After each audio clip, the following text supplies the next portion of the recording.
I call to order this City of Grand Haven special work session. And Linda, would you call the roll, please? Manetza? Here. Ruger? Here. Scott? Here. Fritz? Here. McCallum? Here. We have a couple items on our work session agenda this evening. First one is groundwater restricted zone presentation. And I'm going to ask Nancy Johnson to come up and introduce herself and lead us through this presentation. Okay. Thank you for having me here. And Ashley I think she's given you quite a bit of background on this topic, if I'm not mistaken. And so I'm not sure how much history you wanted me to go into in terms of the existing groundwater contamination plume. I can if you would like me to.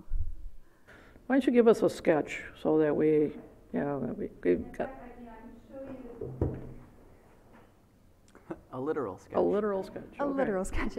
I can show you a diagram of the area. This all started back in the late 90s when the state realized there's potential contamination at the former Ottawa Steel facility on Woodlawn. And we started to do some work on that, state-funded work on that property. It's considered an orphan site, no viable, liable party, nobody we can go back to collect funds from. So as part of that investigation, it was determined that there were concentrations of what we call vinyl chloride, which is a carcinogen, which means it causes cancer, in the groundwater. Oh, perfect. Who needs to use sketches? We're good to go here. Okay, as you can see up there on the screen, what we have is a pretty extensive plume that actually extends from a couple blocks to the south of Woodlawn, where the Ottawa Steel facility was, all the way up basically to the Grand River, and encompasses approximately 2 blocks on each side of 31, of the 31 corridor.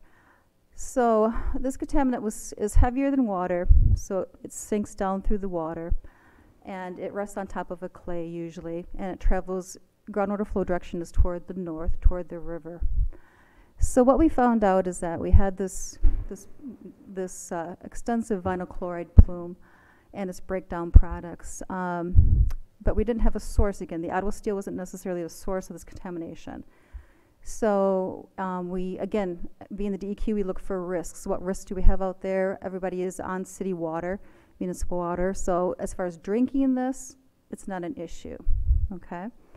So you go back again and assess what other risks are there associated with this. Potential vapor, or potential, if there's other sources of groundwater that are being, bringing that groundwater to the surface where those parties are being exposed to it. So the vapor, we actually did an assessment of the vapor risks back last year. Throughout this whole area, we put in 11 points, sampled the vapors basically above the groundwater, and based upon that, found out that there was no potential impact to the residences for the vapors going into their structures. So we go back now to what risks remain, and it comes back down to the risk of exposure of the groundwater. So if everybody's on municipal water, it's not necessary for drinking through our taps, but it's going to be through the stab wells that are prevalent throughout this area. Back in 2000, we made the initial effort to identify these wells, basically do a whole, I think they did a survey back then of over 1,000, if I'm not mistaken, houses in terms of mallards, and basically asking people, do you have wells? And at that point in time, offering to abandon the wells for free. And I think 3 people may have volunteered to have their wells abandoned. So what is the risk here? What's the issue with having people use their wells? The issue is that this is a carcinogenic compound. It causes cancer. It's not an issue if it's left in the groundwater, okay, down at a depth of wherever it is, 25 feet.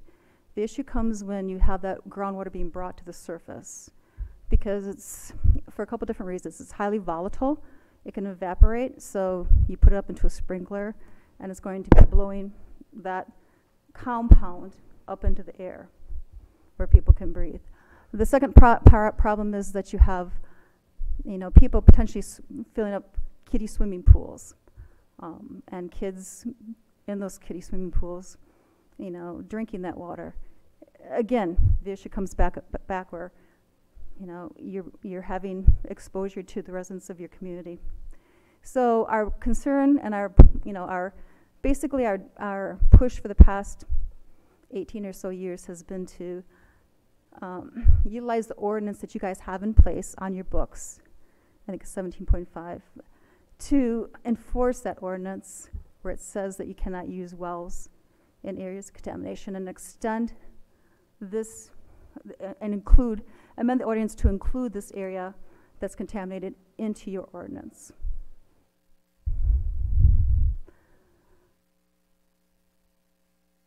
Questions? Okay. Oh.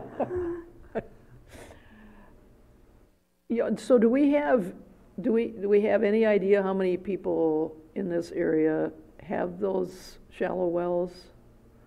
Or the stab Ashley has been wells? fantastic, your intern, and I think we've surveyed, is it close to, there's a number, is it 100? Yeah, our rough estimate was around that, and at the point when I came and proposed this to you guys in July, I had asked permission to further survey property owners, and we decided to work on an educational push rather than direct surveying, because at that point it would sort of obligate us to act as the applicant. So we that's don't right. have an incredibly accurate number, but our rough estimate as far as our compilation of state records and county records was around 100 or so known for sure, but we would like to do more surveying to get a more accurate reflective number. So I can again, in my conversations that we've had with Pat and with Ashley, beginning of this year when we started this process again, it was brought up, okay, what we really need again to do is amend the existing ordinance. But part of that process now is, like Ashley indicated, we really don't have a good feel for how many wells we have out there, stab wells we have out there. So what we again, as part of this process of assessing what risk we have, is contacting the residents in this proposed, what we call a restricted zone, which is indicated in the yellow box there, and asking if they have a well on the property, doing a survey that way. Our normal process for amendments to ordinances is if they don't respond back through that process, and it can be through a Survey Monkey, it can be through a mailer back, it can be through telephone call, is to do a door-to-door survey, and we need at least one knock on the door. Again, we do, at that point in time, we do consider if there's been no response, a knock on the door and no response, at that point in time, we consider it to be sufficient to say we've done our due diligence in terms of trying to contact that property owner. At that point in time, we also do well records, other sources of checking for wells through what we call Well Logic, or through just making sure, again, everybody's hooked up to the municipal water supply. We also require that we do a survey of the municipal water records. I'd just like to say thank you for stepping up and becoming the applicant for this, because it takes some money behind it to abandon all these wells and that. So I want to say thank you to the MDEQ and the state for stepping forward and taking the lead and saying, hey, we want to get rid of this. And I'm in favor of going forward with this whole proposal that we have sitting here at Sonic, because it is dangerous. It's dangerous for everybody all around to have that in the air. I work in a body shop, and I know exactly what compounds are, any volatile compounds in the air. And so this is the same thing. If you have an underground, if you have a sprinkling out there, it will get in the air and you will breathe it, and it's not healthy for you. You'll have later on issues, especially if you're a young kid and you're exposed to it for long periods of time. So my parents just live over here on 6th Street. They had a house over here, and they got a well in there. My sister owns a house now. They abandoned it, but it still points in there and needs to be pulled. So I'm sure she was really willing to go forward and say, yes, come and get it. I mean, get it out of there. So we need to do that for our citizens, I think, is to make sure that they're safe. And all we need to do. We have options for them if they have underground sprinkling. We have options here. They can get meters and put on there for it, so it helps them with it, so. This is I think this is really good. Thank you for stepping forward and being the applicant on it, because seeing that we don't know exactly where it all came from. We can't find a person for it. So, thank you. Welcome. So then, because it is the ultimate thing is to cap the well, because if you may not use the well, but you might sell your property, which then has a well on it, and that new property owner may not know that there is contamination under the ground. Right. So what's the ultimate route for this vinyl chloride? I know it's headed toward the river, but has anybody ever thought of how many years it's going to take for this stuff to, it's not going to be in any of our lifetimes that it's going to be gone, right? Correct. Or It's if ever. it's not a compound that degrades quickly, so it's not going to be getting out of the groundwater anytime soon. It will flow with groundwater in the direction of groundwater flow, which is toward the north, toward the river. It is discharging into the river, but it's at levels, because the capacity of the Grand River, it's at levels where it's not considered a threat if you're in the water, and this vinyl chloride is discharging to the water. It's an advantage. The river is an advantage in, I think, several ways. One is that it's moving water, so it's not discharging into a standing pond. It's discharging when and if it gets there, it's discharging into moving water, which is going to just dissipate it into larger and larger bodies of water. So it's not a good thing, but it's better than the alternative. And again, I applaud you guys for considering this, because again, as we all know, this is the present climate. Everybody is very risk averse, and we don't want to have those situations where potentially we have parties coming back to us saying they did not have the knowledge in terms of the contamination, and because of that, they made decisions where their exposure to their kids or whatever was made, and whatever consequences happen from that. So it's good up front to stop it, to stop that potential exposure. And the only way you really can do that reliably is through removal of the potential source.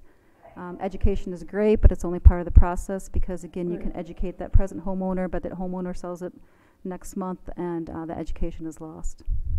Right. The other thing is that the more that this groundwater is disturbed by having these wells in here, even if you're not in that particular footprint, by you pulling water out of there, it has a tendency to move the vinyl chloride. Is that right or not right? If you have what we call influential wells, or wells that are potentially going to impact, again, we don't know of production wells in this area, which have the more higher capacity, which actually move the water into areas that are not contaminated. I'm not aware of any. If you're aware of any, you can bring those to our attention. But as of this point in time, the flow on some of the stabbed wells is so small that you're not going to have them influence the flow direction of the groundwater. When we put the addition on North Ottawa Hospital in about 2000, 2001, they did extensive dewatering. They literally changed the flow of groundwater throughout the city toward the hospital, because they basically were emptying the bathtub. So something like that, a major construction project, could certainly influence the flow of groundwater and carry this stuff with it. That is correct. And actually, one of the exemptions written into the ordinance is for dewatering. But part of that, the way that you have written the ordinance to address that, is by saying that it has to follow all the laws and regulations and rules in terms of the water being properly disposed of, properly assessed, properly managed. So the way you've written into the ordinance for addressing areas where you have dewatering is very good. Now, we typically have to watch our dewatering groundwater anyway. I believe we've had some issues with the water on Harbor that the project's ongoing now. Which brings another question, as the mayor alluded to. If you move the groundwater around, does this footprint of the vinyl chloride plume, does that change? Or has it been changing? Or have we seen any dilution of the concentration of vinyl chloride over the past 20 years?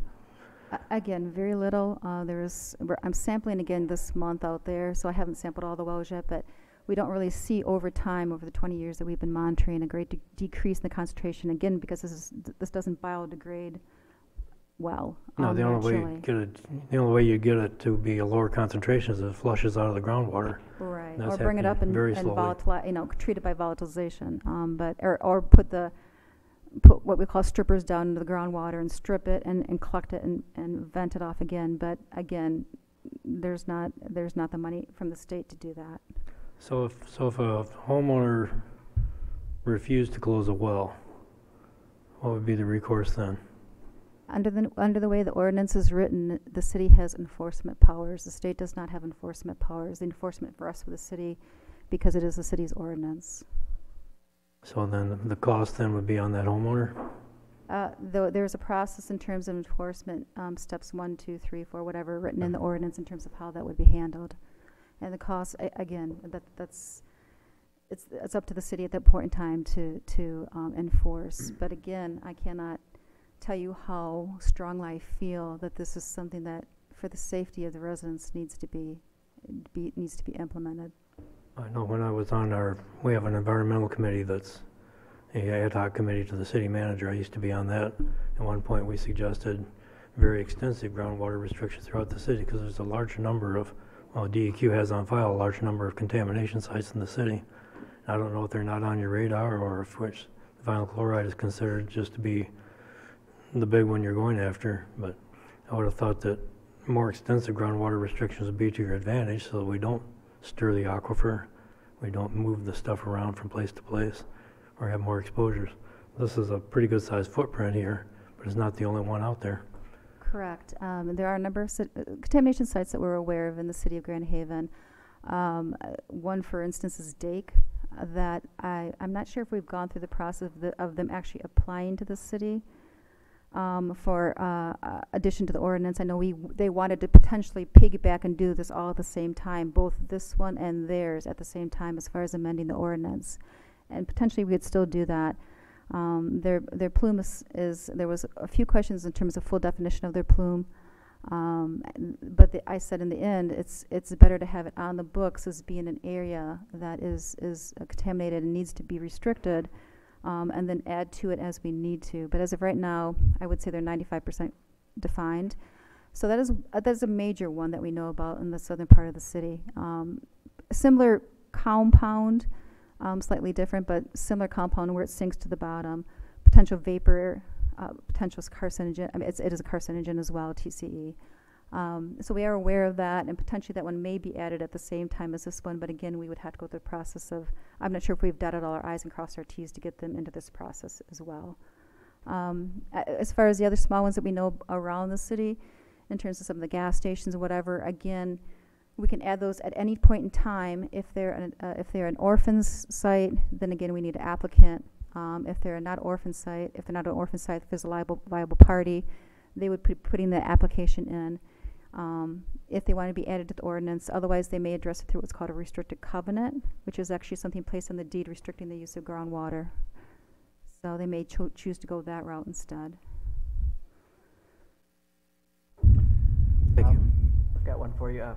Recognizing that no vinyl chloride is better than one something unit of vinyl chloride, I'm looking at the sketch here and I see any quantities ranging anywhere from, it says VC 80 to VC 1100.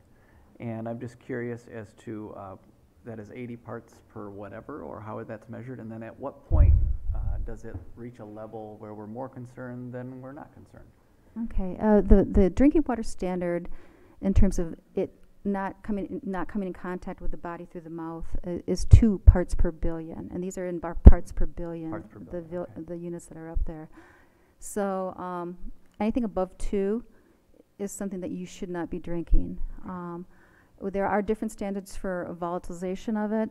Once it comes up into the air, none of this, the groundwater numbers don't apply. But again, we find that we can have very low groundwater levels and still have an incredibly large vapor cloud, which is usually the case with TCE. So in retrospect, what we have out here is really a blessing, because we have high levels, but we have a zone of clean water above the highly contaminated groundwater, because we have that maybe 5-10 feet, and that's actually acting as a barrier to the migration of those vapors going up.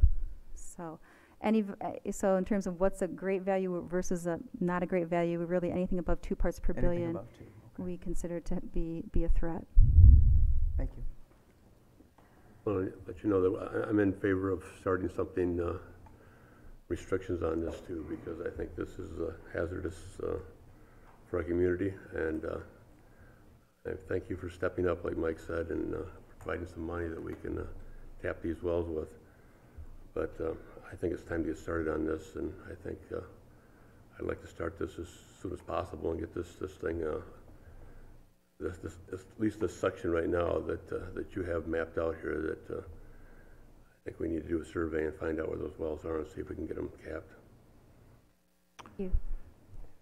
After, yes, Pat? Sorry, I'm sorry, I was waiting. I was just going to say, I was just reading articles from our Ottawa County Commissioners, and they had a report on the aquifer, and that a lot of them have been depleting, getting smaller and lower and lower. So if there's any chances, if it's do the same thing, we'll be getting down closer to the vinyl chloride than when your aquifer gets low. Right. So you have a good chance of pumping, because everybody goes, well, my pump's not working so well, they'll just drive a little deeper. Well, we have noticed in our county that our aquifers have been getting depleted. So we have to turn around and supply them with water, city water then for it. But I think this is a good thing. We just got to make sure, because after a while, like I said, once that aquifer drops down, now you're pumping vinyl chloride. Exactly, and that's why, again, we're going to leave the vapor points in place and sample them probably for another number of years, just to make sure that, again, because of whatever conditions, that those vapors aren't potentially coming into anybody's house, or basements. Okay, yes, Pat? Just a couple clarifications, I guess, Nancy, if I might. First off, on the map we're looking at, we've got those numbers that Josh was talking about, and they're, up to 1,100 found it, apparently 29 to 50 feet, something like that. And in the key, it says those are expressed in, is it milligrams per liter? I can't quite, the Micrograms per liter. micrograms? UGLs. Yeah, it's a weird looking Those is M. parts per billion, which is the same units. That's the same as parts per billion. So 2 parts per billion is the drinking water advisory standard, and we've got up to 1,100. Right, and again, I'll come back and say that, again, this is data, I have 2015 data, which shows slightly lower levels, I think 840. Go back and check, but they're slightly lower, but yes, they're still extremely elevated. But Okay. yes, parts per billion is the same as the UGLs. Okay, I just wanted to clarify that. And then also, I think it's inspirational that the DEQ is here with us, doing this outreach and encouraging us. I feel like we're fortified with the support of the state agency, and the credibility that comes along with it, that we're doing this together. And is the state, just so we get it clearly, is the state volunteering to be the applicant under our ordinance? Yes, we'll be the applicant. The only thing we cannot really put toward the project is time, because it's Okay. basically going to be me. And that's why I really heavily used Ashley to do the paperwork part of it and to coordination part of it and all the record part of it, because I need her. I cannot do this on my own. Yeah, So- and I understand that, and I just wanted to make sure City Council had a clear picture that I felt like last time when we talked about it, it wasn't so much the staff time, it was more the unknown cost of capping these wells. But that's something that, if it becomes, I think we should be so lucky if we're able to cap 30 or 40 or 100 wells, that would be a good thing. But as long as we do the labor of identifying all these properties, doing the surveys, keeping the information, keeping track of the information, collating everything, and then if needed, the state would be available for us to appeal for funds to make the capping happen. Yeah, as of right now, we have funds allocated. If we need additional funds, we can, I've been told that we can potentially get those as well.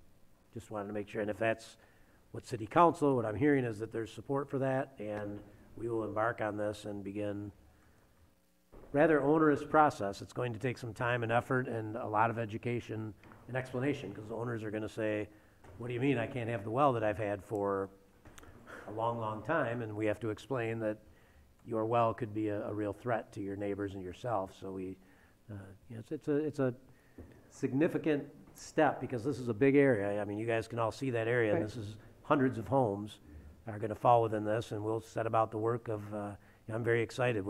There's considerable effort that we have to undertake first before we come back to council. But knowing that we've got your blessing and the backing of the DEQ, I think we can really make this happen this time. And it's been 20 years in the offing since we knew about this. So good for you for having the fortitude to bring it forward and be persistent. All right, thanks very much. We will be in touch. Rachel at the top. All right. Okay, we have, our second item is City of Grand Haven ISO Fire Protection Review, but Chief Hawk, we only have about 5 minutes before the end of our work session. We can continue later, so. Or you can. More than enough time. Okay, all right. I'll give you the abbreviated version. First question, you want to see my happy dance? You betcha. Oh, we Wait, got so, dude. some, a much, I think, better news tonight than vinyl chloride regarding the city's fire protection rating. We just wrapped up an extensive review with the insurance service office. They sent a rep to our community to analyze our fire protection, which encompasses a lot of different things. What ISO looks at and rates us on, rates the city on, a couple different factors. Number one, our central dispatch, our 911 system. So first I'll just tell you just a couple of things they look at, and then we have some folks here that kind of make these things happen for us. 911 system, staffing, personnel training, number of circuits, equipment. How's our 911 system looking? Number two, water supply. Our very own Lucky, who is maintaining our water supply. Do we have enough water beyond normal consumption, enough pressure at all our hydrants to actually fight fire, and do we have enough volume? And then number two, a couple of things with your Department of Public Safety. One would be the fire suppression response itself, response times, personnel, staffing, how many people are we sending. Automatic aid agreements are important to get more firefighters on the ground in the first several minutes, and training and equipment. And then also our fire prevention efforts, community education, fire inspection program. So with ISO, the lower the number, the better the rating.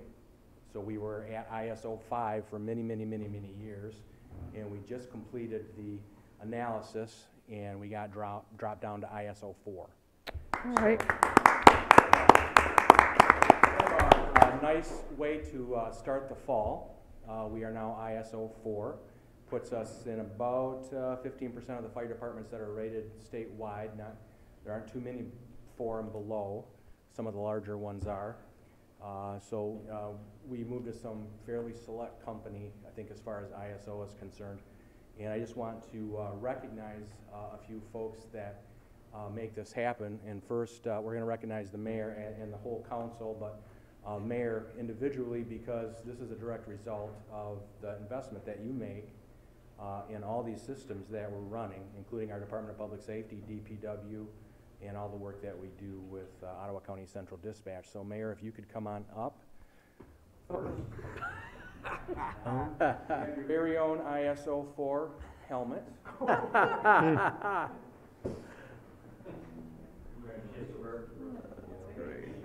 That with the purple shirt.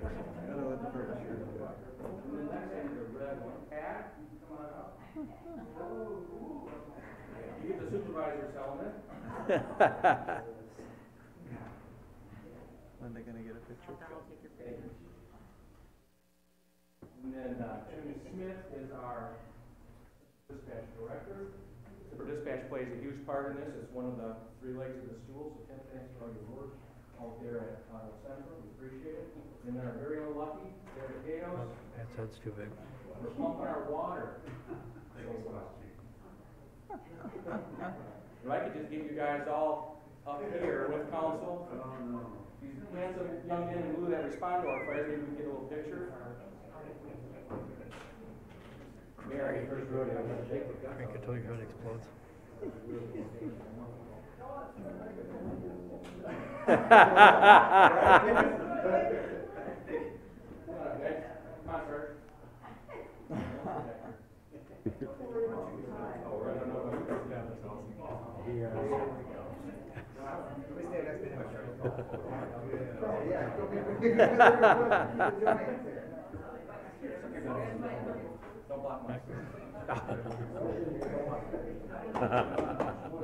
can't hide.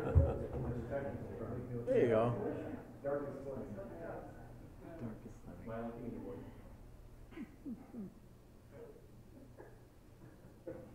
Awesome. Well done. You guys look good. Thank you, thank you, thank you.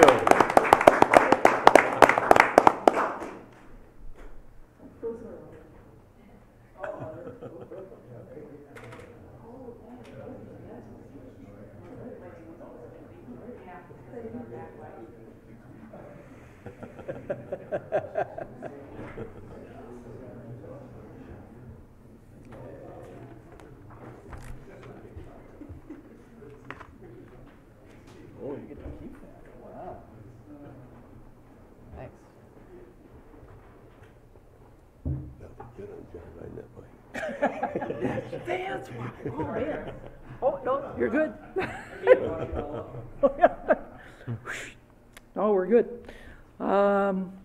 It's hard to follow that. Let's see. So at this point, we got to Close it. say goodbye to our work session and Goodbye. and move on to our Grand Haven City Council meeting. So one is adjourned, and we're moving forward.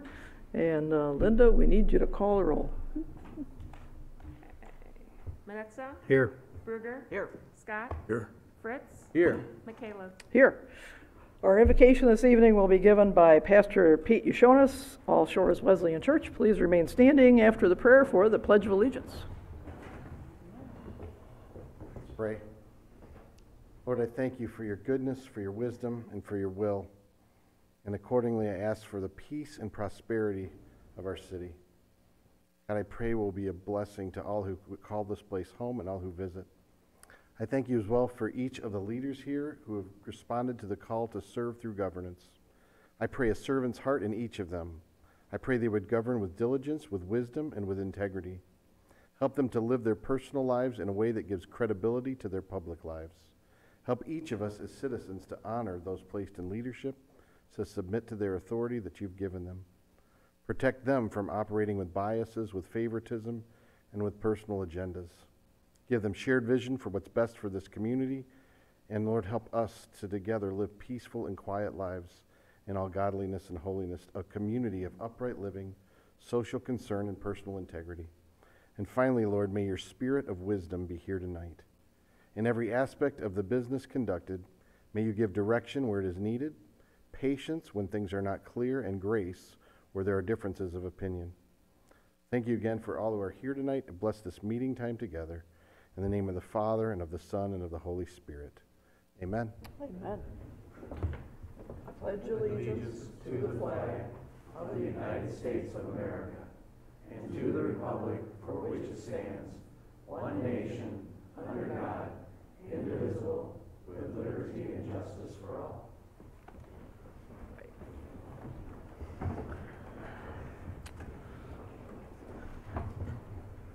Well, thanks very much. That was awesome. We are to the approval of the consent and regular agendas. And are there any changes? I don't have any this evening, Your Honor. Anybody up here? Did you want to add, Pat, I know we forgot the purchase policy that, The second reading? the second reading of that. I had forgotten that. I didn't want to put you in a difficult position, but you did introduce the purchasing change last meeting, and I had forgot to get it on the agenda in time. So if you wanted that on the agenda, it's simply the final reading of the new purchase thresholds that you discussed at your last meeting and a couple meetings before that. And we did draft up an ordinance, or I'm sorry, a resolution for that.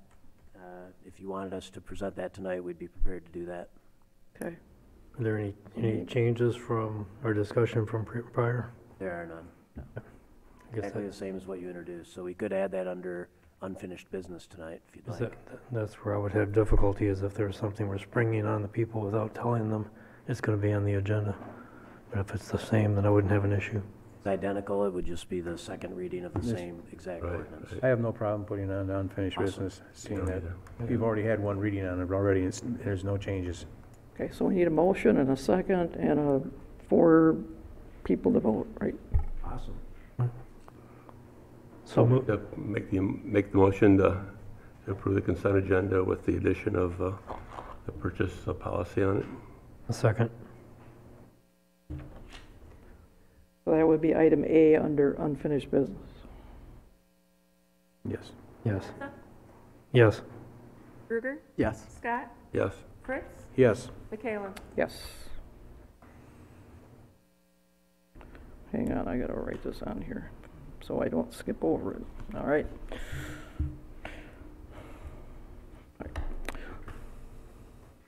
So was that, I mean, that was a vote to add it? That wasn't a vote to approve the agenda? Or was that all in the same in one? It was Approve the agenda Oh, as amended. as as amended. amended. Okay, Yeah. all right. So at general business, call the audience. We just ask anybody that wants to address council on anything that's on their mind. You can come on up to the microphone, identify yourself, and make your presentation. Roger Bergman, 214 Washington Avenue. I'm here this evening to give you some information regarding a upcoming ballot proposal that's going to be before us in November. It's regarding recreational marijuana. I have some of the facts, but I don't have all the facts. And so I brought somebody that does have all the facts with me. Her name is Abby Oliver. Come on up, Abby. And you can listen to her spiel, and then you can ask her questions. And I'll sit down and listen as well. Thank you. All right, thanks. Thank you so much for having me tonight. I don't have any helmets for you, but I do have a little bit of information. I just want to leave you with 3 things for you guys to consider, just some food for thought. I don't want to overwhelm you with information. One is just Grand Haven is one of my favorite places to be in Ottawa County. It's beautiful. The tourists, just everything about it. I just love it here. And I just want you to imagine a world where every other shop here in Grand Haven is a pot shop, where there's smoke everywhere. Just imagine what that's not only going to do for the beauty of this city, but for the tourism in this area. I think it would be a shame for this area to lose that, because it's really, truly one of the gems of Ottawa County and here in Michigan. 2, I want to talk about auto insurance. Michigan has the highest auto insurance rates in the country, really. And I couldn't tell you a person who's happy with their auto insurance rates. I know I'm not. And in states that have legalized recreational marijuana, they've seen 30 to 40% jumps in their auto insurance rates. And I did leave a little 1-page informational sheet on that, just with some good facts on that. 3 is the people who are behind this proposal are not necessarily concerned with the welfare of our community, especially our young people. They are purely 100% here for profit. What other industry, why would you market gummy bears, candies, sodas if you're looking to market to adults? They're clearly trying to market to our youth. Our opponents will say there's no increase in youth use, but put on your common sense hat here. We really want to give our children and our young people a future that doesn't include a gateway to drug use. So those are 3 things I would encourage you to think about. I did leave a resolution with Pat that would say your community is against recreational marijuana. I would love for you guys to consider that. It's not something that you guys have to decide on tonight, just some food for thought. If you have any questions, I'd love to hear them. If there's something you'd like to discuss with me after, I'd be more than willing to. Thanks. Yes, Pat, Would it be okay if I asked a question as long as Abby's here? you go right ahead. I'm just curious, are you with Ottawa County, or are you with a consortium to oppose the ballot issue? My apologies. I'm with Healthy and Productive Michigan. Those are the little cards you received. I'm the West Michigan Policy Director. I'm an Allendale resident. I'm a Grand Valley grad. This is, So I'm working for Healthy and Productive Michigan, and I've been working with Roger and a bunch of folks here in Ottawa County to raise awareness about this issue. And what's the name of the entity again? Healthy and Productive Michigan. Healthy and Productive Michigan. That's Okay. correct. I just wanted to get that for the record. Thank you. Yep. All right, All right, thank you so much. thank you. You bet. Thank you, Roger. Anybody else like to address council at this time?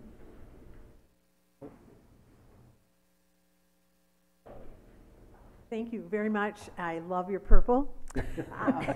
I've been waiting a long time to be able to explain and to thank this community for. You gotta tell us who you are, though, because we don't all know you. I'm Sharon Yonker, and I am one of the board members of Bucks Pride. And Bucks Pride started 8 years ago when we were asked by Jack Provincial and Robin By to form a cancer awareness program with the schools.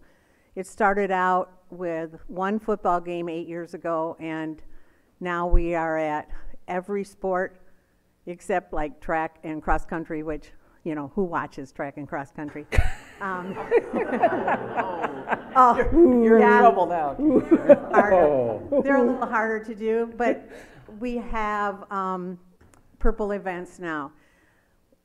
When we started, we were always about honoring cancer survivors, remembering those we lost, and then passionately giving back. So we, right now, I just wanted you to know some of the things. We deliver, our main thing is that we deliver cancer baskets, and in these baskets, everything in the basket is the result of somebody who's had cancer's suggestion. We have a blanket. We have Rosie Mound students have given us lunch bags so that when they go for their treatment, they have something to carry food with. We have a book in memory of Robin By and Steve Hewitt, and they were both instrumental in this program. Although Steve Hewitt did not die of cancer, he went out one lunch hour at school and took a run and didn't come back, and they found him on the Hoffman Trails where he'd had a massive heart attack. So the book is inspired. It has two different kinds of pages. One because of Robin By's artistic ability. The other one, Steve Hewitt had his students journal all the time. And so the suggestion was this book would be on a nightstand for cancer patients, attach a flashlight to it so that during the night, you know how you get those ideas during the night or you have questions and things, you can turn the flashlight on, write it down, and it's in the book. We put in colored pencils, coloring books for adults because that's a therapy thing. Decks of cards, Mary A. White has given us decks of cards to go in the basket. A couple of the other things that probably I'm not so sure you're aware of, we fund a retreat, Bluebird Cancer Retreats. We fund a Momcology, which is a retreat for moms who have children with cancer. We are now partnering with Grand Valley for Camp Kesem. Camp Kesem is a national cancer through colleges students. Michigan and Michigan State have had them for quite a few years. Grand Valley just started theirs last spring, so we got on board with them. And this is a free camp for children whose parents have cancer. So we've taken care of the children, we've taken care of the moms. The next step is taking care of dads, because a lot of dads are dealing with things too. Let's see, we have a new program called Lift of Love. We have lift chairs that are available that for right after a patient has had cancer surgery. Sometimes they find it very difficult to get out of a chair. So we have some lift chairs available that people can call. We will deliver it. They can use it while they're healing, and when they're done with it, we'll pick it up, clean it up, and get it ready for the next person. We started in June with one chair, and we have 6 now that are being used. So that is growing. Another thing I'm not so sure if you know about, we do a Be the Match. We were the first high school in the United States to do a Be the Match at school. Students have to be 18 in order to get on the registry, And so we do it in the spring as late as we can before graduation. We have had one match. Carl Johnson, if you know him, a couple years ago, very brilliant student. Carl was one of these that wanted to do everything. He didn't swim for a couple years, and then he decided to swim and broke some records. And he was very bright, got on the registry, and went off to George Washington's med school out east. Got a call at Thanksgiving that he was a match. They flew him back. He donated and to a 67-year-old man. And a year later was able to meet the person that he donated to. And they decided that they would meet at a restaurant in Lansing, that all the families would get together. When they walked in, Carl's mother was a nurse in an oncology unit in Ann Arbor. Little did she know the person that she had been taking care of for a year was the one that Carl had donated to. Wow. So we do a Be the Match, and it's not just 18-year-olds, we do 18 and up. So we really try to capture the 18-year-olds because that's the best bone marrow. So that's what we do. Most of our funding comes from the sale of your shirts. So this Friday night is our big purple football game where the boys will be playing with the jersey. That's the only sport that sells their jerseys. The other sports have team uniforms now that are purple, and only the result of when they were ready to play, somebody said, well, we really would like to have a real jersey, and we'll keep it, so they use them every year. And it takes like one phone call in this community to say, okay, we have 25 boys that need a jersey. Well, how much is it? And Yes. so that is why this community is so special, because no cancer money went to any of those jerseys. So we are very proud of that. And our big thing is we need you people to get us the information when somebody is diagnosed with cancer. So we do have some cards we'll give you. Doctors' offices and pharmacists can't give you that information. It has to be a word of mouth.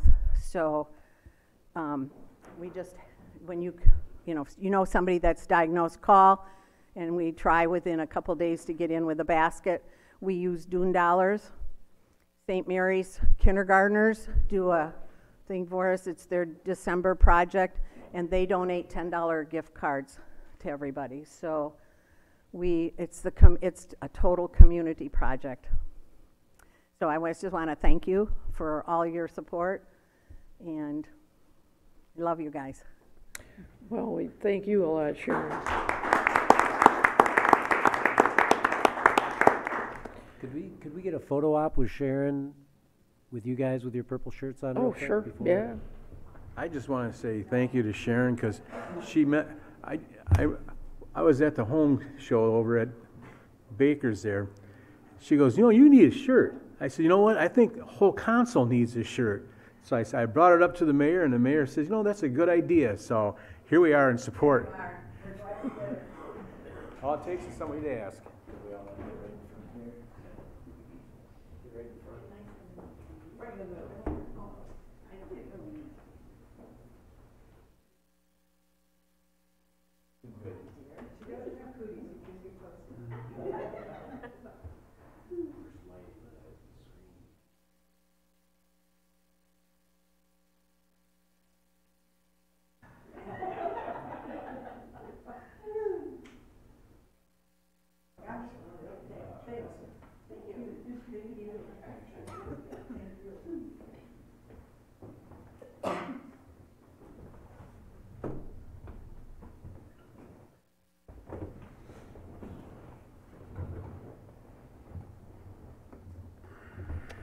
I think we all know somebody that, hang on just one second, Janet.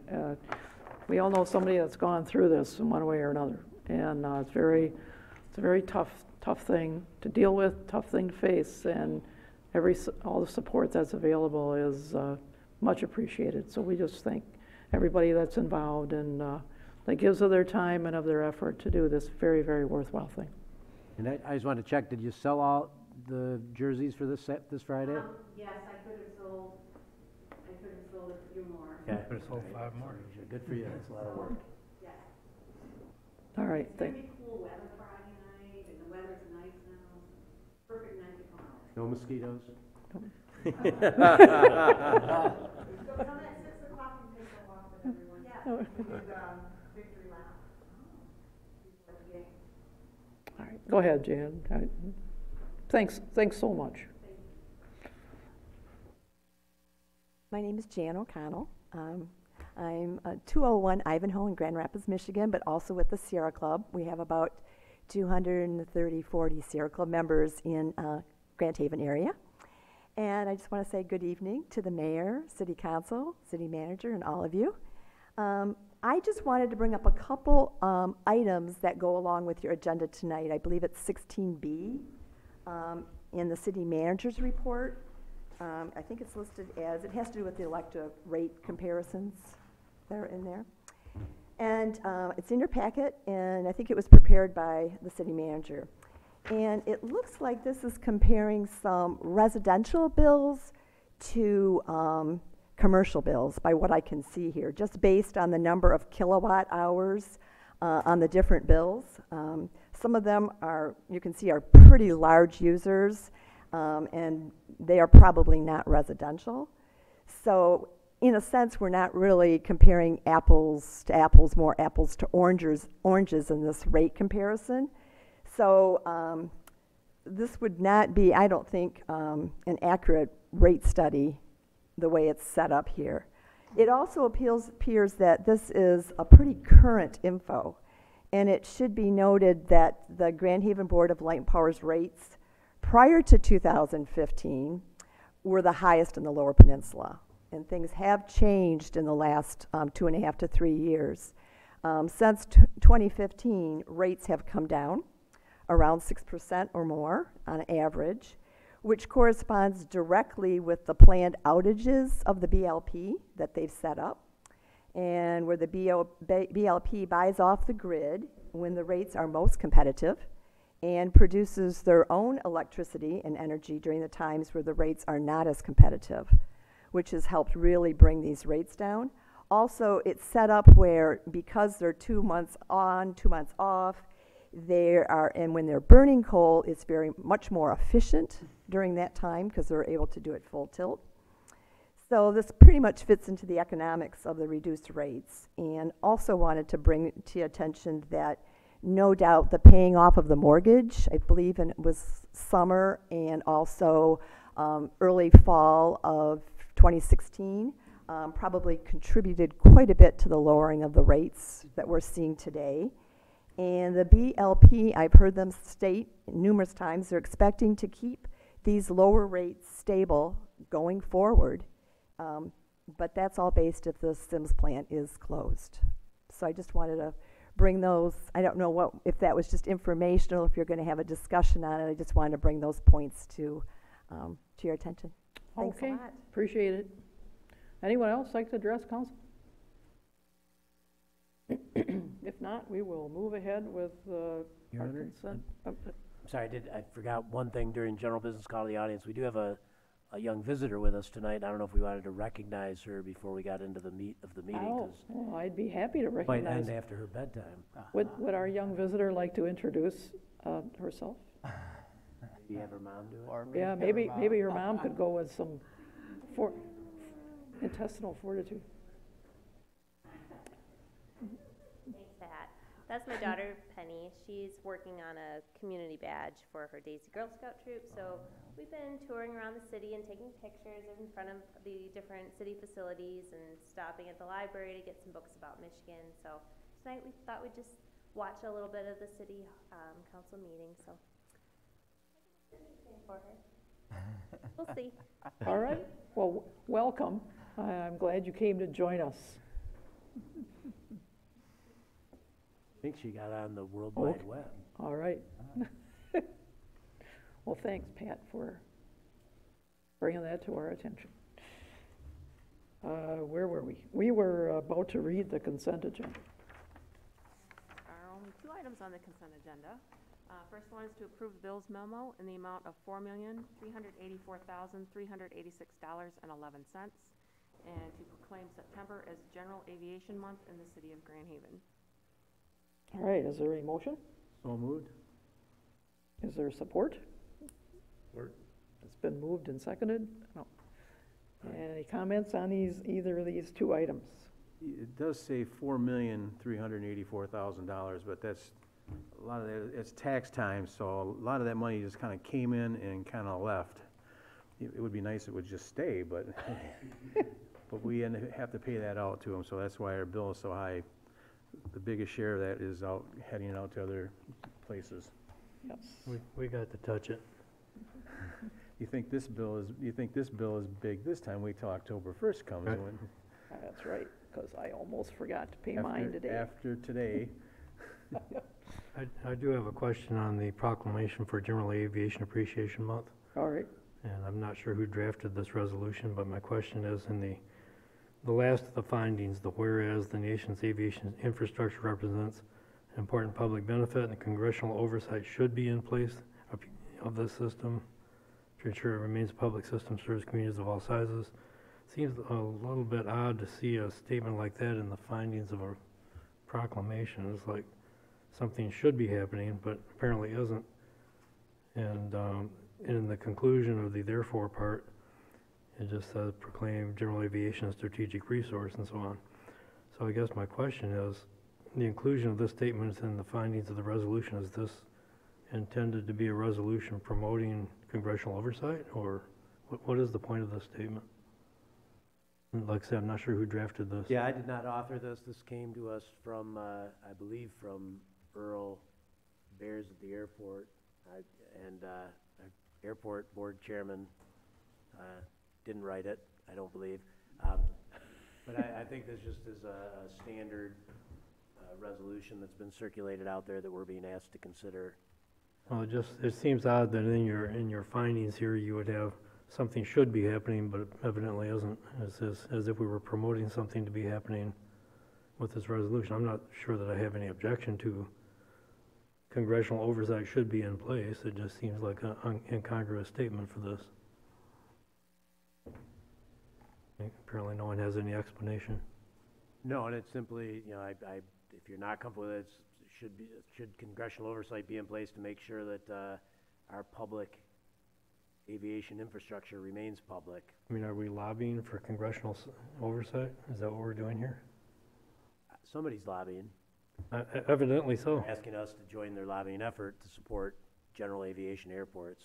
So, I'm happy to take anything out or change it any way you'd like. Well, I'm not necessarily asking for that. I was looking for some insight into why it's written the way it is.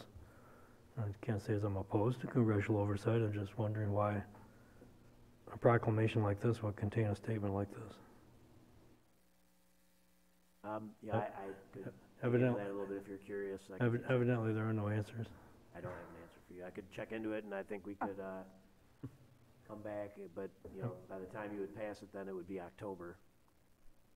Well, I mean, let's go ahead and keep it here. I don't know if you understand my concern or not, but the way this language is written, it looks like you've hidden a piece of lobbying in the middle of a proclamation which is intended for something else.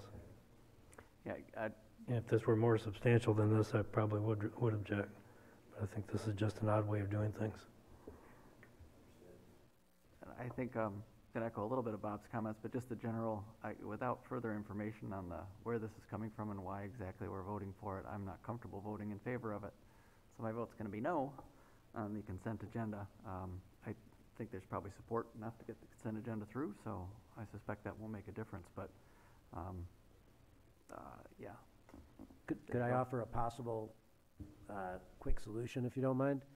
If we just struck all the whereases, simply had it that we proclaim general aviation a vital strategic resource and declare September General Aviation Appreciation Month.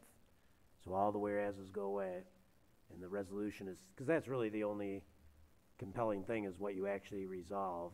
And really, it's a mayoral proclamation now that I look at it. Yes, that's all it is. Yeah, Jerry could say, It's up there. if you want, I'm proclaiming this as the mayor. It didn't occur to me till just now that that says, If that's the case, why are we voting on it? probably shouldn't be. I, Asked to put it on the agenda, and I'd like a good trained manager. you did it. That was asked. And it came from our airport, so I thought, okay, this is supporting our airport, I'll go ahead and put that on the agenda. We pass these very routinely for National Nursing Month and National Everything You Can Imagine Month, and so this just seemed like an easy one, but Well, I kind of like your idea of striking some or all of the whereases. If we're not go, if we're going to vote on it. If we're not going to vote on it, I don't know, it's kind of late in the game here to I hate to have remove a it. no vote on the consent agenda, which is why I tried to offer a solution there, but I think that's a great solution. I don't know what the rest of council thinks, but I would support that, but does that have to be the form of a, I'm happy the way it is. So am I. It doesn't matter. Well, my experience is we pass these things, they're routine.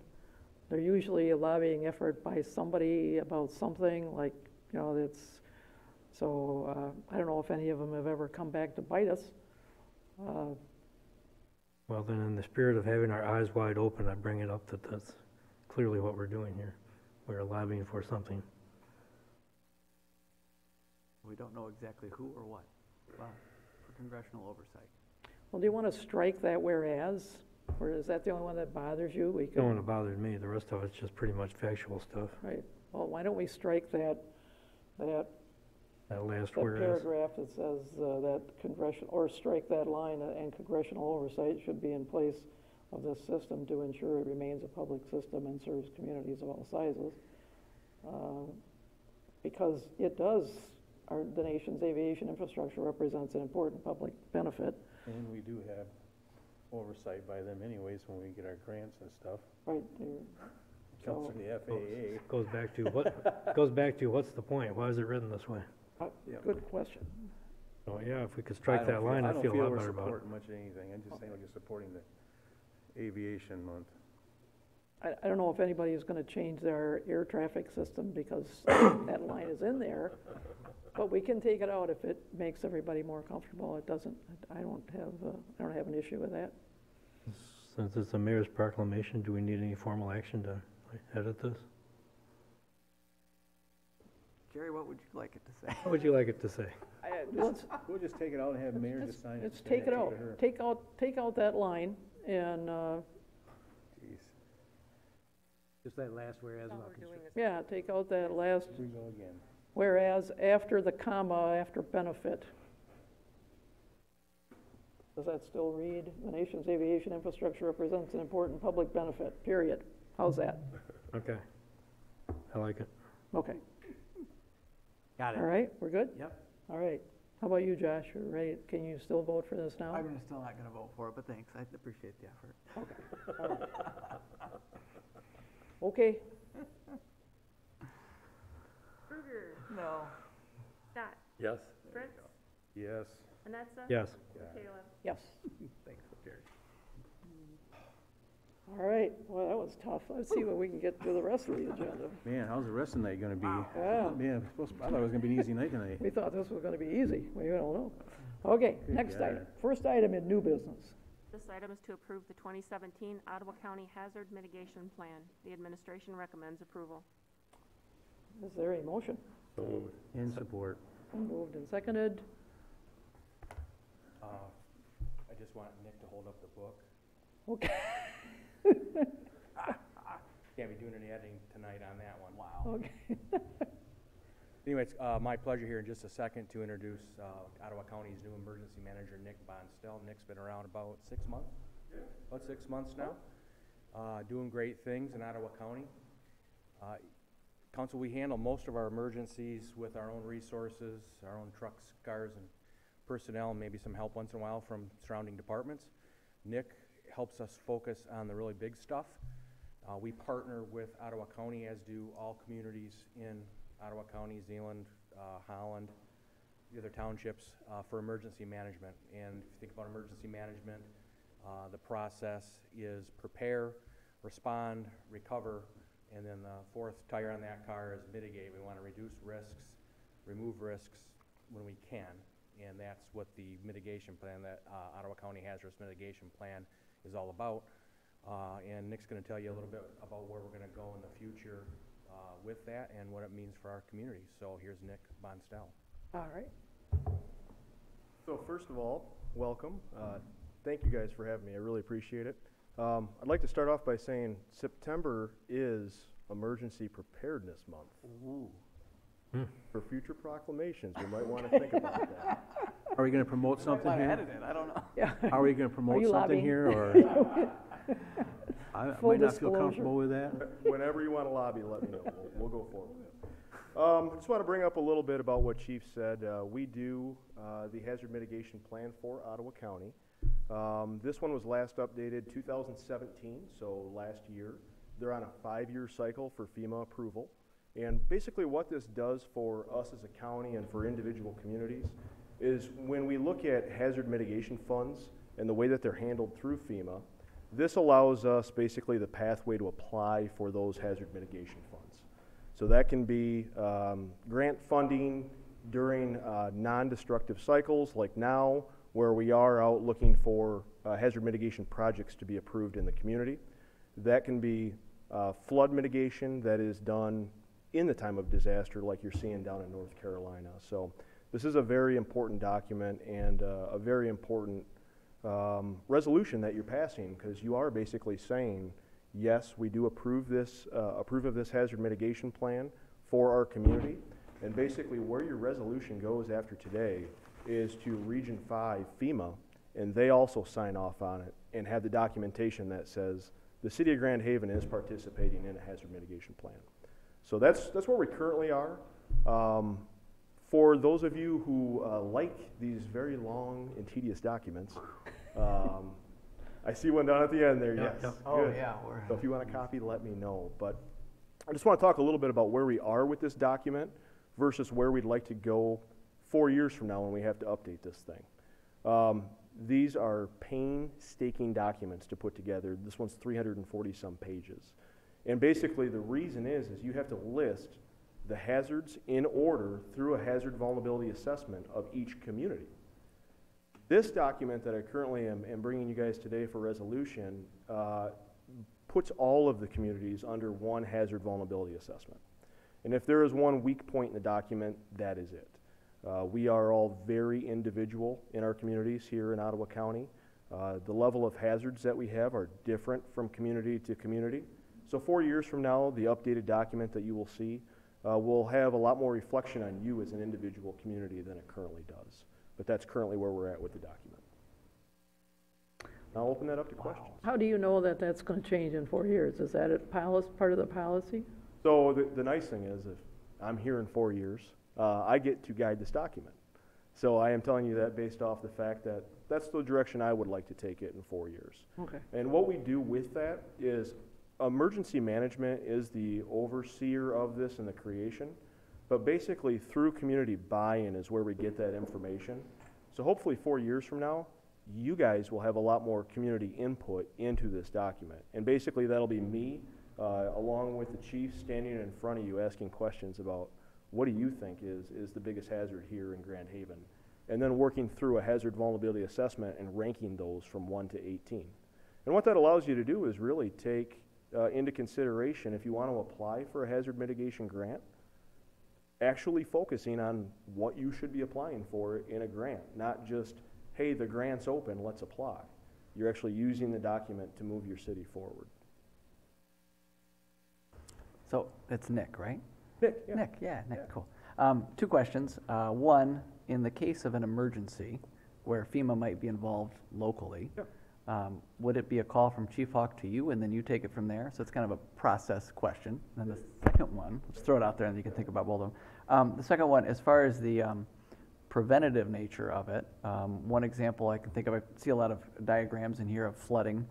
We often get flooding in Robinson Township when the Grand River rises and heavy rains and so forth. And is there an opportunity for a preventative grant that would enable us to, I don't know, have sandbags out there, have a higher seawall, have something that would help our folks in Robinson Township prevent a catastrophe from flooding? There you go. Okay, so 2 questions, 2 great questions, by the way. The first one is we have 2 really large documents that guide our operation. Okay. This one is one of them. This is the hazard mitigation plan. The other one that we have that your community is currently adopted into is called our Emergency Action Guide or our Emergency Operations Plan. And what that does is it allows basically that link of communication between the chief and I to know exactly how that's supposed to flow through a disaster and emergency. And basically we work right alongside of chief and his crews. They are in charge of the incident itself, the operational aspect of that incident. We open what's the EOC, the Emergency Operations Center, and we support their operation through getting those resources to them, getting the decision makers in a room, and helping him as far as getting what he needs to make that incident successful.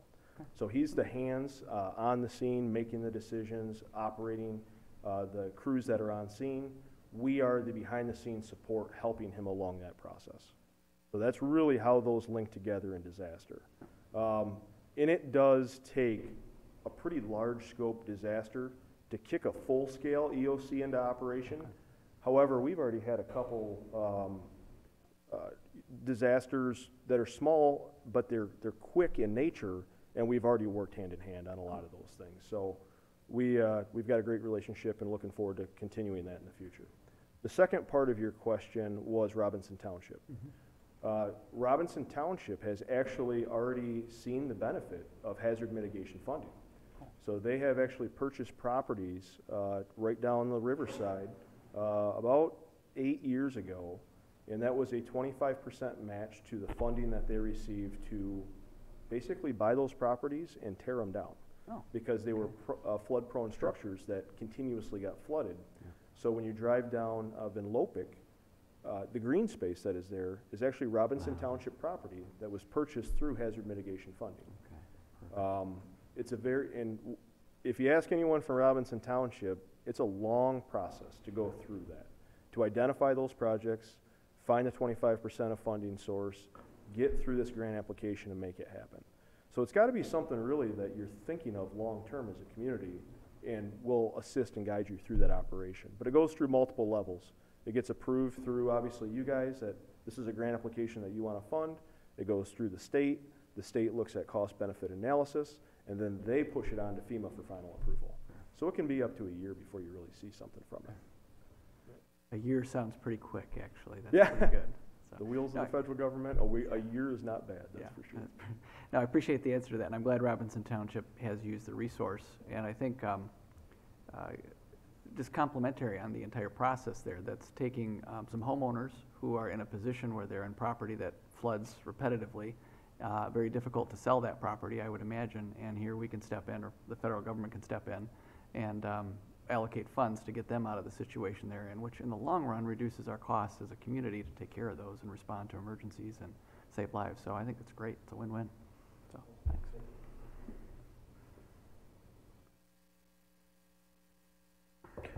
All right, anybody else have questions for Nick? Nick, what was your last name again? It's Bonstel. Can you spell that for me? Normal spelling. Okay. No one else around there with that last name, so it's Bonstell. Okay. So you say that you've activated the mitigation plan for a couple of smaller emergencies or disasters in the area, as you were describing when you responded to Josh's question. Is this something that, and maybe Chief Hawk could as well address, is this something you guys drill on or practice on? I mean, the plan itself is kind of an outline more than anything else. And you say you have an operations manual, which probably has more detail to it. So how do you actually implement these plans? Yep, so the hazard mitigation plan itself is not something that we would implement in like a small scale disaster. What I was referring to is a document that we have that's called the Emergency Action Guide. Okay. And that is really the operations manual that gives us those step-by-step instructions of what we do in the time of emergency. So really with our operation, it is literally just a phone call from the chief saying, hey, I need some resources here, can you give me a hand? And then we will assist through finding those resources, whatever they may be, and getting them to the scene. We recently had 2 children who were lost for roughly 13 hours away from a youth camp in the township. And one of the phone calls was, hey, just looking at the weather and the Coast Guard helicopter, there may not be a point where they can get off the ground because of the weather coming through. is there any way you can contact Michigan State Police and get their helicopter for air support? And that's literally just a phone call. I work hand in hand with the district coordinator from MSP, and we can make those phone calls. So it literally is just connections and working through the process and supporting his operation. Okay. That's great. And I noticed this plan is from 2017 and we're just now adopting it. Should we have been doing this like 12 months ago? Yeah, it's a continuous cycle. So sometimes sometimes they take a little bit longer to adopt, but preferably, yeah, we'd like to get ahead of the 8 ball for the next 5-year plan for sure. All right, well, 4 years and counting now. Okay. Thank you. Thank you. All right, thanks. Thanks, Nick. Thank you guys for your time. All righty. So we are ready to vote. Scott? Yes. Fritz? Yes. Manetza? Yes. Ruger? Yes. McCallum? Yes. All right, next item. Next item is to accept the quote from Lumpka with Michigan Lighting Systems West, producing shop drawings and coordinating shipping for the purchase of 4 new light poles for improvements to Bolt Park in the amount of $5,763.44. The administration recommends approval. Is there a motion? So moved? Been moved and seconded to get some cool looking lights in Bolt Park. Oh, is this, Dan Vivian, Facilities and Grounds Manager. You might Dan. anticipate your question. maybe? Maybe. Yes, sir. Is this a complete cost or is this just buying the lights and poles and then you're gonna put them in at greater cost some other time? I'm sorry, I don't understand. What am I buying? A light pole and the head. Okay, it's So not, complete assembly. it's not an installed price. No, it's not an installed Okay. price. So at some point you'll put them in, there'll be additional cost for that. Correct. Would that Most be- of it'll be done by our staff. Okay, so it'd be internal labor and some additional materials. Yes, sir. Seemed like a pretty low price for 4 lights, but if that's all we're doing is buying them and stockpiling them, do we know where we're putting them? We've got a base design. Once we get the light poles approved, we have to go back to West Michigan Lighting to get photometric survey Okay. done. So That was my next question. Yeah. Yeah, Yeah, there's a lot of different LED wattage options. So this pole and the other pole that's on the agenda, we don't have the wattages picked out yet. We just wanted to get the poles approved first, and then we'll go into what lumens we need to make it look good. Okay, because I had asked Pat, and he relayed that to you, was the photometric study done yet? If you're buying fixtures, you must have some idea how bright they're going to be, Correct. or how they throw light, or what the radius they illuminate. These are a pretty popular fixture, so you know there'll be a chance that we can go to other municipalities and just see them. Okay, because you want a good balance there between properly lighting the park and not being obnoxious to the neighbors. Correct. All right, so that story isn't told yet. We don't know the photometric, but we're gonna buy these lights and poles. Correct. Yeah. So you'll buy them without LED bulbs? No, we wouldn't put the purchase order, we wouldn't approve the purchase until we select the lumens of the bulb.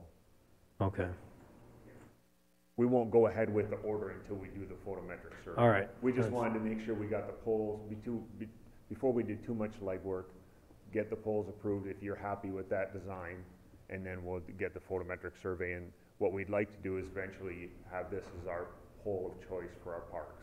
Right. And just, we have some other parks that have just outdated poles, ones that aren't in good shape, and we'd like to stay with this standard. Yeah, I usually start with the photometrics and then figure out what I want, but as long as you get there, I guess that matters. You know, choosing the style of the fixture, sometimes it affects how the photometrics work out. Well, we've seen this fixture before, we've seen it in other municipalities, like the way it illuminates, and you can do like you said, you can make it really bright or just for site lighting, and the site lighting is what we're going for. Okay. All right, thanks. This is all in conjunction with all the redo that we're doing at Bolt Park, isn't it? You're going to have them all done at the same time? Correct, yes, sir. Yeah, that's what I thought. I was at the Parks and Rec Board. They were looking at the lights at that time. Derek brought it in for them to take a look at. They were pretty excited about it themselves, so. It'll be a nice upgrade with the sidewalk and Yes. circle. It's all upgrades for Bolt Park. I think it's gonna be a really good addition for it. Funded primarily by Rotary. Yes. And the Loudet Foundation.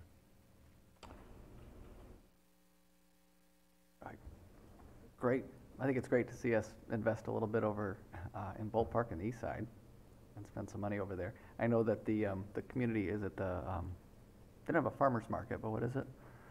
Bolt Street Market. Bolt Street Market. Tuesday market. Tuesday, yeah. I drive by there and it's vibrant and packed and I love it. WAWL Summer Concert Series too going on That's right, there. the concert series is over there, Eric. Yeah, WAWL. Past dark now. And also the cakewalk. Oh, the And cakewalk, yeah. Cakewalk Yeah. by our own serious city manager. Yeah, cakewalks are fun. So there. This is great. Great use of Night resources. cakewalk. Cakewalk. That's it. All right, thanks, Dan. Looks good. And this is gonna be our standard for parks on here on out, okay. That, you know, I want to, if it seems odd, it's such a small purchase, it's being paid for by Rotary, a lot of questions, but I encourage Derek to bring it to the Parks and Rec Board and come to City Council, because if this is gonna be the standard in our parks, I thought at some point, somebody along the line on City Council might say, well, who decided Who decided that? that was our standard? And maybe they didn't like it, so I thought I better get it here and make sure that we've got all hands on deck if this is gonna be a, permanent fixture for all of our parks, and we start seeing them pop up around City Hall here. We have these rather dated globes here at City Hall, you know, perhaps Duncan Woods. I mean, they could end up showing up. Central Park. Central Park. So, Because those are, if you look at them really closely, they are deteriorating. Do you feel that we've debated this enough, that I don't it's know. gotten its a good hearing? I'd like to have a work session on it, Yeah. in a public hearing. Good. I'm good. I thought it was worth a couple of questions. I really did. And I appreciate being on the agenda so we could see it and talk about it, especially if you plan to use it elsewhere or everywhere. So this was a good move. And I think it's good to have a standard, this is, you know, for, we have, you know, certain kind of places, we got certain colored benches, so you know where you are, depending on the colored bench you're sitting on. And the same thing with this, is to have a standard, I think, is a good thing. So just, we're not playing hopscotch all over town with different looks, so I think this is a good thing. Does this particular fixture have a name? Do they call it anything? No, I don't think it has a number. What? The next Okay. fixture that's on. Could have a name. Could you make up a name for us, Dan? Well, it's So the we don't- Grand Haven. It is a good, Grand well, I think the They- next one That's is the the Grand next one. Haven. That's the next one. Oh, the next one's the Grand Haven. If I remember correctly, at the Parks is and the Rec Board, Bolt fixture. you gave them like 3 or 4 options to look at. And this is, I think this is the one that they came and thought it would fit most of all the parks, if I can remember correctly. Correct, there When were I a was few there. different options Yes. for heads, fluted or smooth pole, and then Yep. the base. And this is what they wanted to look at. They unanimously were in favor of this look. Was it a fluted pole? It is. Awesome. Yes. Oh, I don't want fluted. There you go. Now, I'm kidding. Well, it's not a trombone pole. I'm good, okay, I'm okay with it. Well, this is, Way up to the- Aluminum. this like is that. PR 811. No, Well, it's we gotta our- do something with that. No, it's our park model. All right. This is our part. Park model, okay. We're good, I think we're ready to vote. We beat it enough. Fritz? Yes. Manetza? Yes. Bruger? Yes. Scott? Yes. McCallum? Yes. Next item. Item is to accept the quote from Kendall Electric Incorporated for the purchase of 5 replacement light poles for the Boulevard on Harbor Drive in the amount of $14,754. The administration recommends approval. Is there a motion? So moved? Second. And seconded a couple of times. So this is our, this is the Grand Haven This is the light. Grand Haven series. All right, Not to be confused with the Park Series. totally different, Totally different. totally different. Formerly referred to as Harbor Junior, Harbor Senior lights, which we have down on the boulevard, on Harbor, along the boardwalk. We have the Harbor Juniors along the marina. Turner Lighting made those fixtures. They are no longer in business. So we've had a few older fixtures we've been scabbing parts off of, but we're out of parts. So we got a hold of Kendall Electric a while back. It was over a year ago, and they found Nyland Electric that actually decided to make the bigger fixture. There's still some decisions to make on the smaller fixture, but they make an almost identical larger Harbor Senior. There's a couple of structural differences. It has round uprights instead of the square tubing like the ones that are in place, but from a distance you won't be able to tell. And the plan is to eventually replace all with new anyway. They're bad shape, some of them, over the years. But in terms of illumination, this is more of a known quantity. This is very similar to what we've got. Light output. It's exactly what we have. Okay. But it'll be an LED fixture. Right now we have large compact CFLs, but they're not really compact. They're big. No, I know about CFLs. Yeah, not CFL. But these will be LED fixtures, and that's what we do nowadays. Everything goes to LED. It's just so much cheaper to run. They last a long time. Correct. Much easier to maintain. All right. Any other comments, questions for the LED, or the City of Grand Haven LED series? This is an installed price, or we're doing the installation? No, we're doing the installation. The bases are already there, so it's basically just bolt them on. Good. All right, good deal. I think we're ready to vote. Manetza? Yes. Bruger? Yes. Scott? Yes. Fritz? Yes. McCaleb? Yes. Next item. Next You're not item. going anywhere, are you, Dan? Hi, Dan. Busy night for Dave. Dan, you're busy tonight, man. Good. Like to get stuff approved. All right. Next item is to accept the quote from Premier Door Company for the purchase and installation of a new single swing door for the community hangar at the Grand Haven Municipal Airport in the amount of $38,270.50, and authorize the mayor and city clerk to execute the necessary documents. The administration recommends approval. Is there a motion? So moved. Support. Been moved and seconded. And want to tell us about this door? Because when I've heard first that, it's one swing door, I wondered where it was going, but now when I see the pictures, it makes sense. Yes, this is for the community hangar, which currently has a sliding track door. It's original equipment. It is not in good shape at all, and definitely in need of replacement. So the airport staff had gone out a couple of times looking for bids to replace that door plus other doors. First time they weren't successful in getting any bids. The second time they got a few, and that's when I kind of got involved and worked with Earl, and we worked with these companies and decided, he really decided on which was the best door, because we're looking for the most clearance that we could get and the easiest to maintain. So we decided for a single swing door instead of a bifold door. It's a turnkey project. Once they put that in, it'll be sealed. We won't have to do anything. There were some other companies that would come in and put a frame, and then we'd have to sheet it. We'd have to seal it. We didn't want anything to do with that. So Premier offered just a turnkey. It's basically like an old garage door, just a flip-up garage door, hydraulics. They'll come in, put sonotubes. It'll be anchored inside and outside. That was one of the discussions we had. We were worried about a 50-year-old building, or however old that building is. I don't know the exact date of it, but it's pretty old, on how this would fit in the opening and be stable. But we got those questions worked out, so I think it's going to be for that hangar. It meets, when I was out there with the Skydive Grand Haven group, man, it was packed with people. So it'll just make it easier for them to get in and out. Very good. Looks like you have pretty extensive structural work to do to support this door. Reading through the minimum specification requirements, it talks about installing structural beams, channels, tracks, and so on. And quite a lot of structure you have to add to support this door. No, there's really very little structure. They'll tie back into the building framing going back inside, and then they'll come out with the header. The door framing will actually be on the outside of the building, and the header will extend to the outside of the building, and they'll bring a tie back to a sonotube in the ground outside the building. Okay. So this must be kind of boilerplate for their contract then. All right.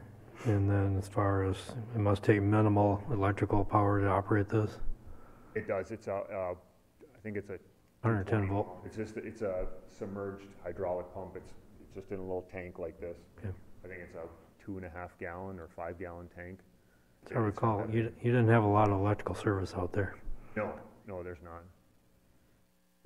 All right. This is, assume this is all Underwriter Labs rated or some such thing? Premier does a lot of work with airports. Okay. We're quite familiar with hangars. Matter of fact, the owner flew in to answer our questions. So.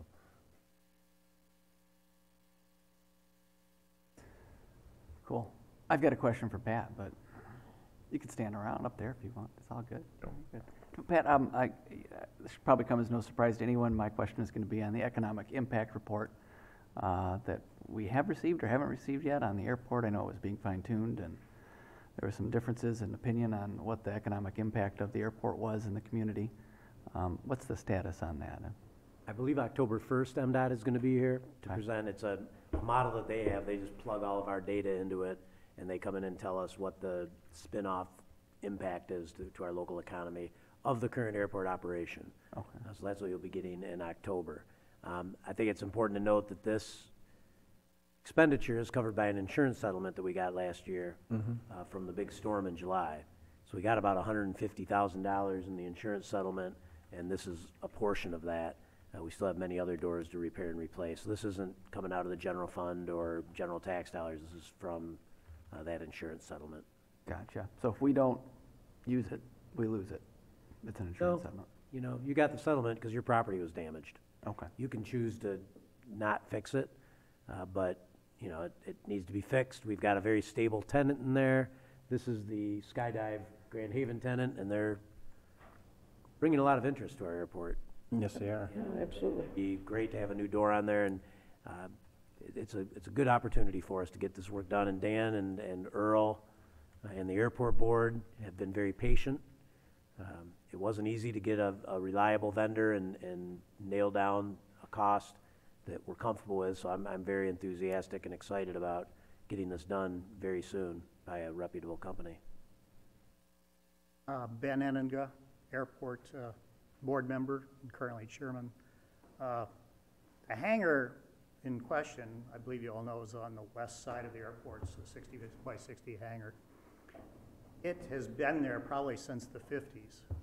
The door that's on it is probably the original door with it. And it's like a trolley system with electric winch, and it moves each section out and out and out. But you can't, it won't open on its own. Even, I've been involved with the airport since 1980, and it usually takes at least 1 to 2 people to also push the doors open. We now have a good tenant in the building with a 5-year lease, I believe. You know, Skydive Grand Haven is doing great, and really use the new door.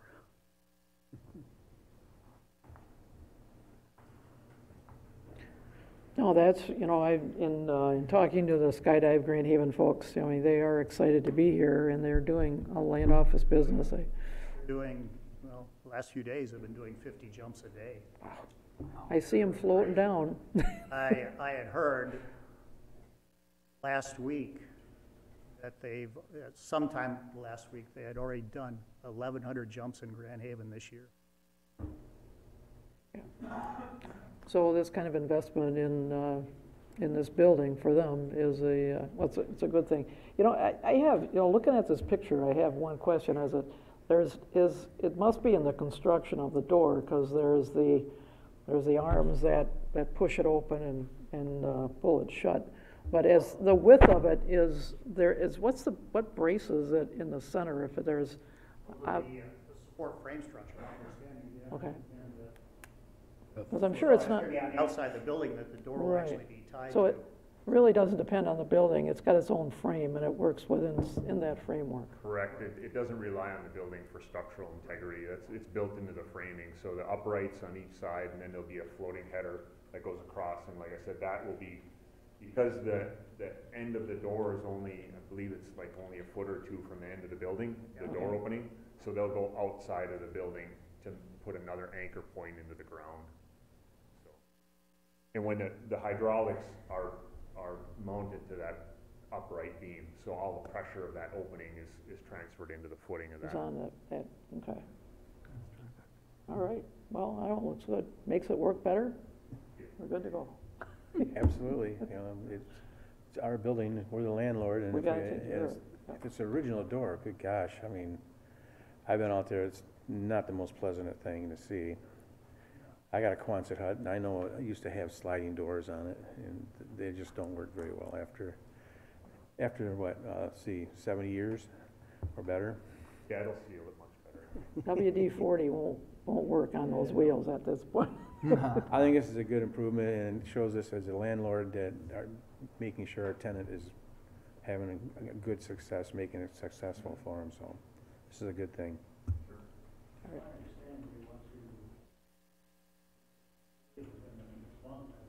Yes, yeah, I'll call them tomorrow once council approves, and their goal is to get it on the Badger, to ship it across, because that's the cheapest. Yeah. So Oh. I try to get it All out there right. before the end of the month. By way of the Badger, way to go. It's been good to get this door done. We've been talking about it ever since I've been on the board, getting that door replaced, so it's good we found some money to do it with, and we can get her done now. And we've got a good tenant. Right. That's right. Absolutely, yes. You know, having voted a number of times against spending additional funds on the airport, I have to say that I'm going to support this, in particular because we do have insurance money coming in, and we've got a viable tenant there. And you said the magic word to me, which was 5-year lease agreement. And I think that that bodes well, and they're bringing in a large number of people to the airport, which is the first in a very long time. So, in the interest of, Yesterday, yeah, the whole behind the hangar was just packed with cars. that's great. So, We're doing jumps continuously, full planes. yeah, if you can do more of this, you have more of my support every time. So, thank you for doing it. All right, thanks. Yep, thanks for coming, Ben. I think we're ready to vote. Bruger, Yes. Scott, Yes. Fritz, Yes. Manetza, Yes. McCallum. Yes. All righty, our unfinished business item. This item is to approve the final resolution amending sections 2-139 through 2-142 of the Grand Haven Code of Ordinances to amend the city's purchasing procedure. The administration recommends approval. Is there a motion? So moved? Second. It's been moved and seconded, and we've seen this before. Oh, and we've approved it before, so nothing changed. So we will be, unless somebody has a question, we will go ahead and vote. My question was answered earlier when I asked if anything was changed. That's right. Ready? Yep. Yes. Scott, Yes. Fritz, Yes. Manetza. Yes. Bruger, Yes. McCallum. Yes. All right, report by city council. Who wants to start?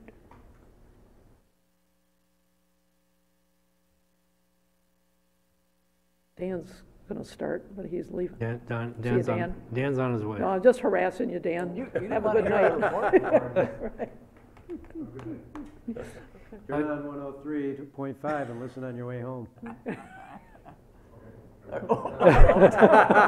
going, okay, whatever you said. I think you got. Eric hides his head. He's like, I'm Only done. station he gets in his car. Yeah. Well, I attended the planning commission meeting last Tuesday. It was interesting, and a couple of cases on there were, one of them was the proposed hotel behind Applebee's. In my last year on the planning commission in 2008, this was being discussed then, and the final development plan approval was not made until after I was off the commission. I remember the discussion about it, and then the whole thing died, and the recession happened, and nothing happened for years and years. And now there's another proposal, and they approved a final development plan for a very similar hotel, basically the same footprint. Had a couple of questions for Jennifer about the process because it was so long ago, but she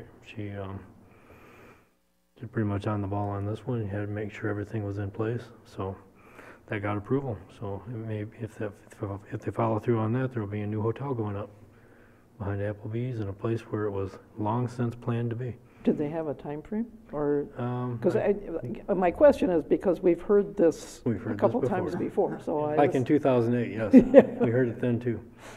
I'm not sure about the time frame. Okay. I know that they were seeking final development approval and they got that. And there was a couple of other, there was a wetland survey or a sensitive areas approval that they had to get. So they got those pieces. Whether or not they've got the rest of the hotel going in, I think they do, but I don't know the timeline. Okay. Well, So it was interesting to see this come back after so many years. absolutely. And then they also approved a, what they consider to be a minor modification to the Pierre Marquette Place plan, in which all the buildings are changed into something completely different. Because they're single family, they're not They're gonna be duplexes. 9 single-family buildings instead of 6 two-family buildings. Right. And I was a little confused why that was a minor modification instead of a major modification, but that's the way it was considered to be. Not that I necessarily had a problem with it, it just seemed pretty major to me. Sounds like, yeah, But that's from the world of planning. okay. Well, I've got one comment I've appreciated regarding planning and development within the city. Pat's been giving us, for those at home, Pat gives us periodic updates on different projects around town, and one of those that we received a recent update on was the Stamco property. And I was pleased to see quite a bit of additional public parking on one of the preliminary layouts. One question I had, and if anybody from Stamco Development is listening in the initial public meeting that was held at the community center a while back, they had made a commitment to a certain portion of whatever development was going to be there to be workforce affordable. They didn't quite call it affordable housing, but workforce affordable housing. And I have yet to hear anything new on that, and I'm looking forward to that being a component of that development. So I just wanted to put that out there if any of them are listening in. Other than that, I have nothing to report. All right.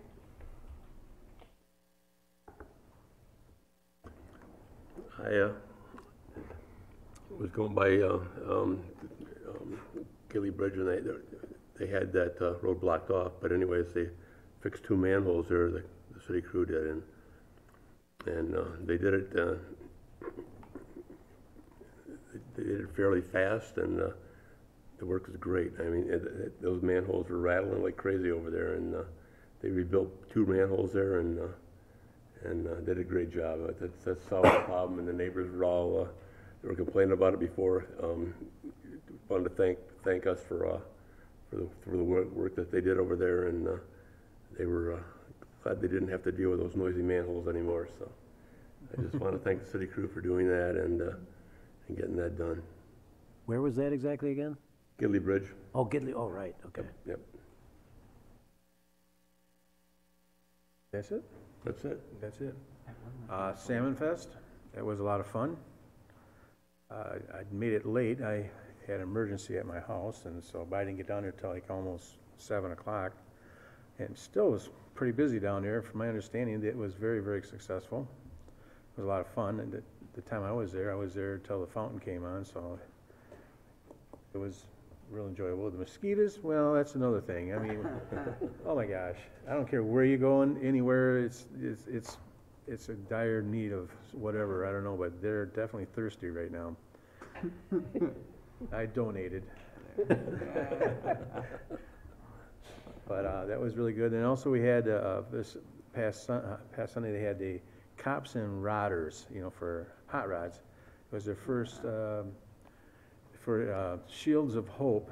The county sheriffs did that at the high school, and for the first time around they had 85 cars and had a very good turnout out there. So I was out there. My brother-in-law from SD Enterprises is one of the major sponsors, and Fritz Auto Body and Wyrick Incorporated also donated a bunch of stuff for him. So it's another good cause, just like the Cars for Cancer was a few weeks before that. And I gotta say thanks to Jake McKellar for putting that together. He is the county sheriff liaison to the high school. He wanted to get the kids connected with cars and that, because he used to work for me at one time. He worked on cars, so it was very interesting to see. They had the football going, the kids' football. At the same time, they rescheduled games to come out to the big field and play, and they were all excited, and the kids came out and got to see cars at the same time. So it was a win-win situation, and so that's what I did. All right. Go Okay, ahead. yeah, I just had one more quick kudos and compliments to Pat. About a month ago, maybe a little bit longer than that, a resident in the south, what are we called? What is the Southtown neighborhood? Brought to my attention that a park bench, or 2 park benches, had disappeared or been removed or whatever it may be. One of them was in front of that little park on the corner of Sheldon and Howard. And then another one that is often used by residents of Christian, I think it's called Christian Haven Homes, on the corner of 7th Street and Penoyer had been removed. And one of the residents brought it to my attention. I brought it to Pat's attention, and thanks to Pat and the city staff, it sounds like we're going to have a couple benches back out there soon. So thank you, Pat. Thank you, City Council. You appropriated the funds to make it happen, and we're just a little slow on the uptake. We should have had them in by now, but we will be getting those out this fall yet. Cool. That's okay. Thanks, Pat. Okay, you bet. Okay, so there was a NORA meeting which we are looking at the NORA board taking a look at direction for NORA into the future. So we continue to work on that diligently, and in that that vein, Jill Vanderstel has headed NORA for so long. There's a retirement open house for her on Thursday the 20th. I think it's from 4 till 7. If anybody, all those people that have worked with her through the years, it's coffee and cake. If anybody wants to wish Jill well, that is, it's at the Mulligan's Hollow in the meeting, in the lodge, sorry, Mulligan's Lodge. Yep. Also this week I was able to, or 9/11, you know, the Legion and the VFW always has 9/11 memorial for all those that were lost in the 9/11 attack.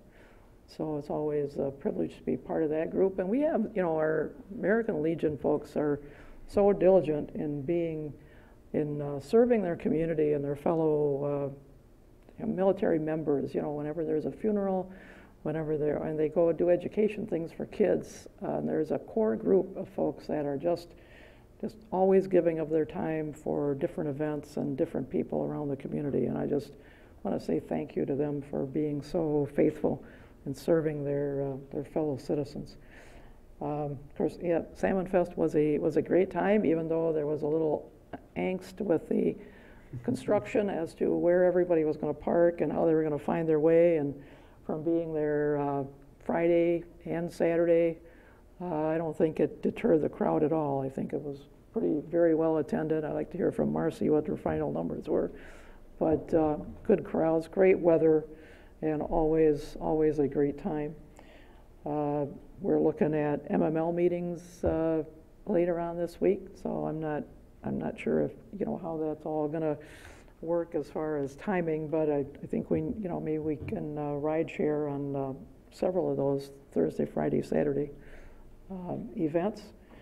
And the other thing is Mary is going to need a picture of council for the calendar, the 2019 calendar. So I sent out some dates.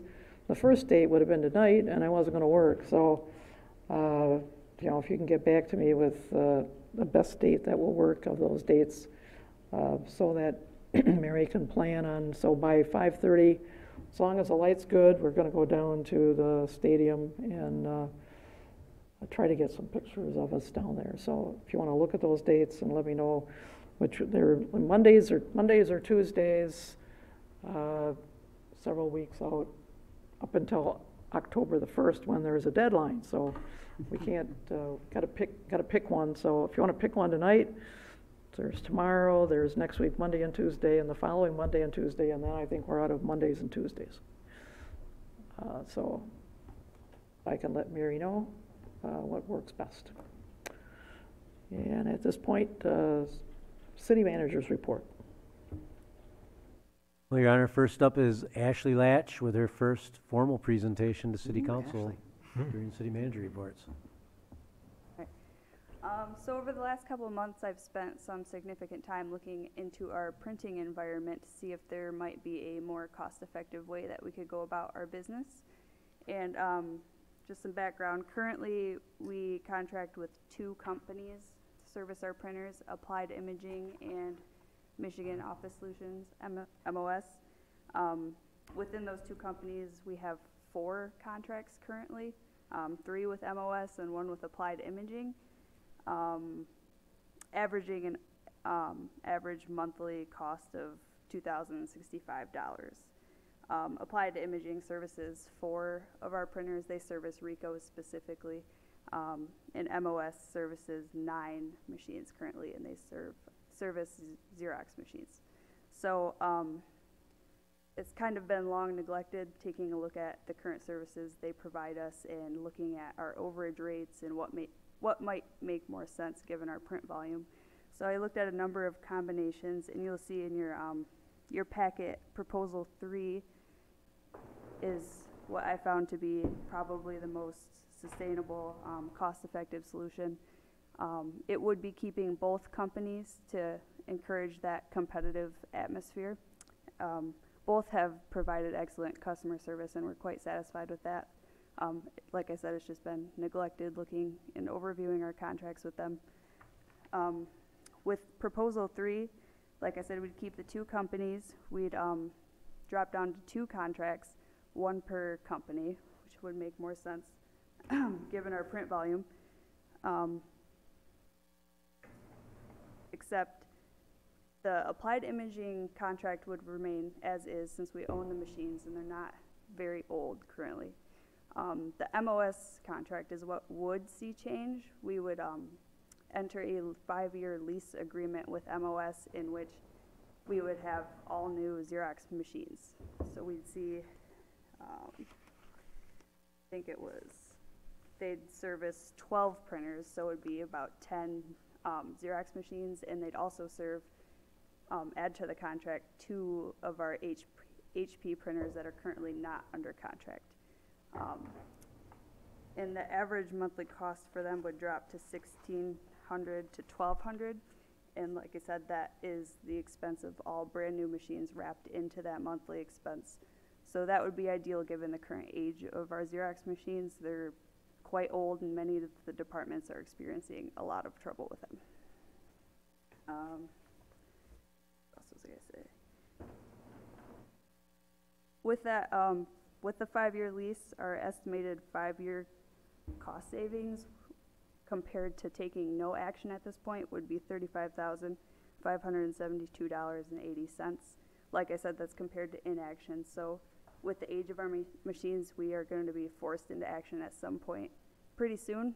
So that cost savings would be significantly higher given if we had to purchase brand new machines either way. And as you'll note in your memo, the Applied Imaging won't service Xerox machines, and MOS wouldn't service Ricoh's, so we would be forced to buy new machines if we were to go with one over the other anyway. So that that will be coming up to you guys, I believe, the next meeting for a vote. Yes, unless you wanted to take it up tonight and jump on it, but we really don't have the contract ready for action yet. So Ashley makes a very compelling presentation, so we would be looking at bringing this back to your council meeting next time to approve a lease with MOS.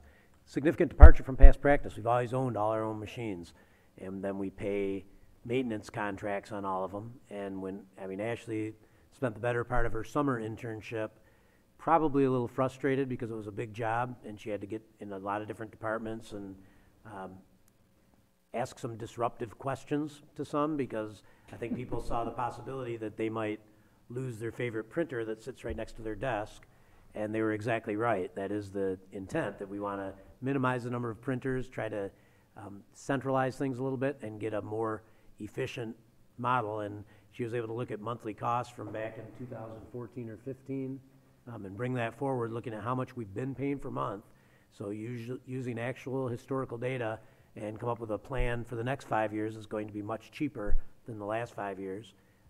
And I kind of have always been opposed to leasing because you're paying a financing charge involved in that, and you kind of wonder, how does it save us money? I think it's going to save us money in the elevated reporting protocols that the lease company brings to you. They're going to give us detailed analysis month by month by month on what's being used where, and we can use that to better manage what we're using. Before, when we had these different machines, we're paying these different contracts, it kind of gets lost in the shuffle. But when you've got a partner that is leasing to you and giving you monthly reports on exactly what you're using, I think this is going to be a very efficient way to go. So if there aren't questions, we plan on bringing this back next meeting, October 1st, with a contract for MOS to do a 5-year lease. Okay. Well, at my company, I don't think we own any of our printers anymore. And that's just the trend. You lease them. You're not responsible for their maintenance. You use them up and they send them back and get a different one. Yeah, and rates are locked for this 5-year term, and the leasing option keeps it really competitive, so they can keep those rates low. And it's all new machines at the end of, for the 5 years, you have brand new machines, which also keeps the rate low, so it makes a lot of sense. And just the fact that it's reliable and you're not pulling your hair out trying to make the things work, that's worth something. We're getting a lot of that now. Yeah, that's worth something right there. And I, for one, really appreciate Ashley's infographic presentation in your packet tonight, which was very easy to follow and come to that conclusion that this would be a very good path forward for us. I think Jim has a challenger in the midst as far as bar graphs go and color arrows. Now, actually, anytime you could save the city about $7,000 a year in hard costs, and not to mention the downtime that we're saving when staff is trying to figure out how to get a printer to work that just won't work. I think the cost savings are probably even more significant than what you presented, so thank you for the research. I look forward to voting on this sometime.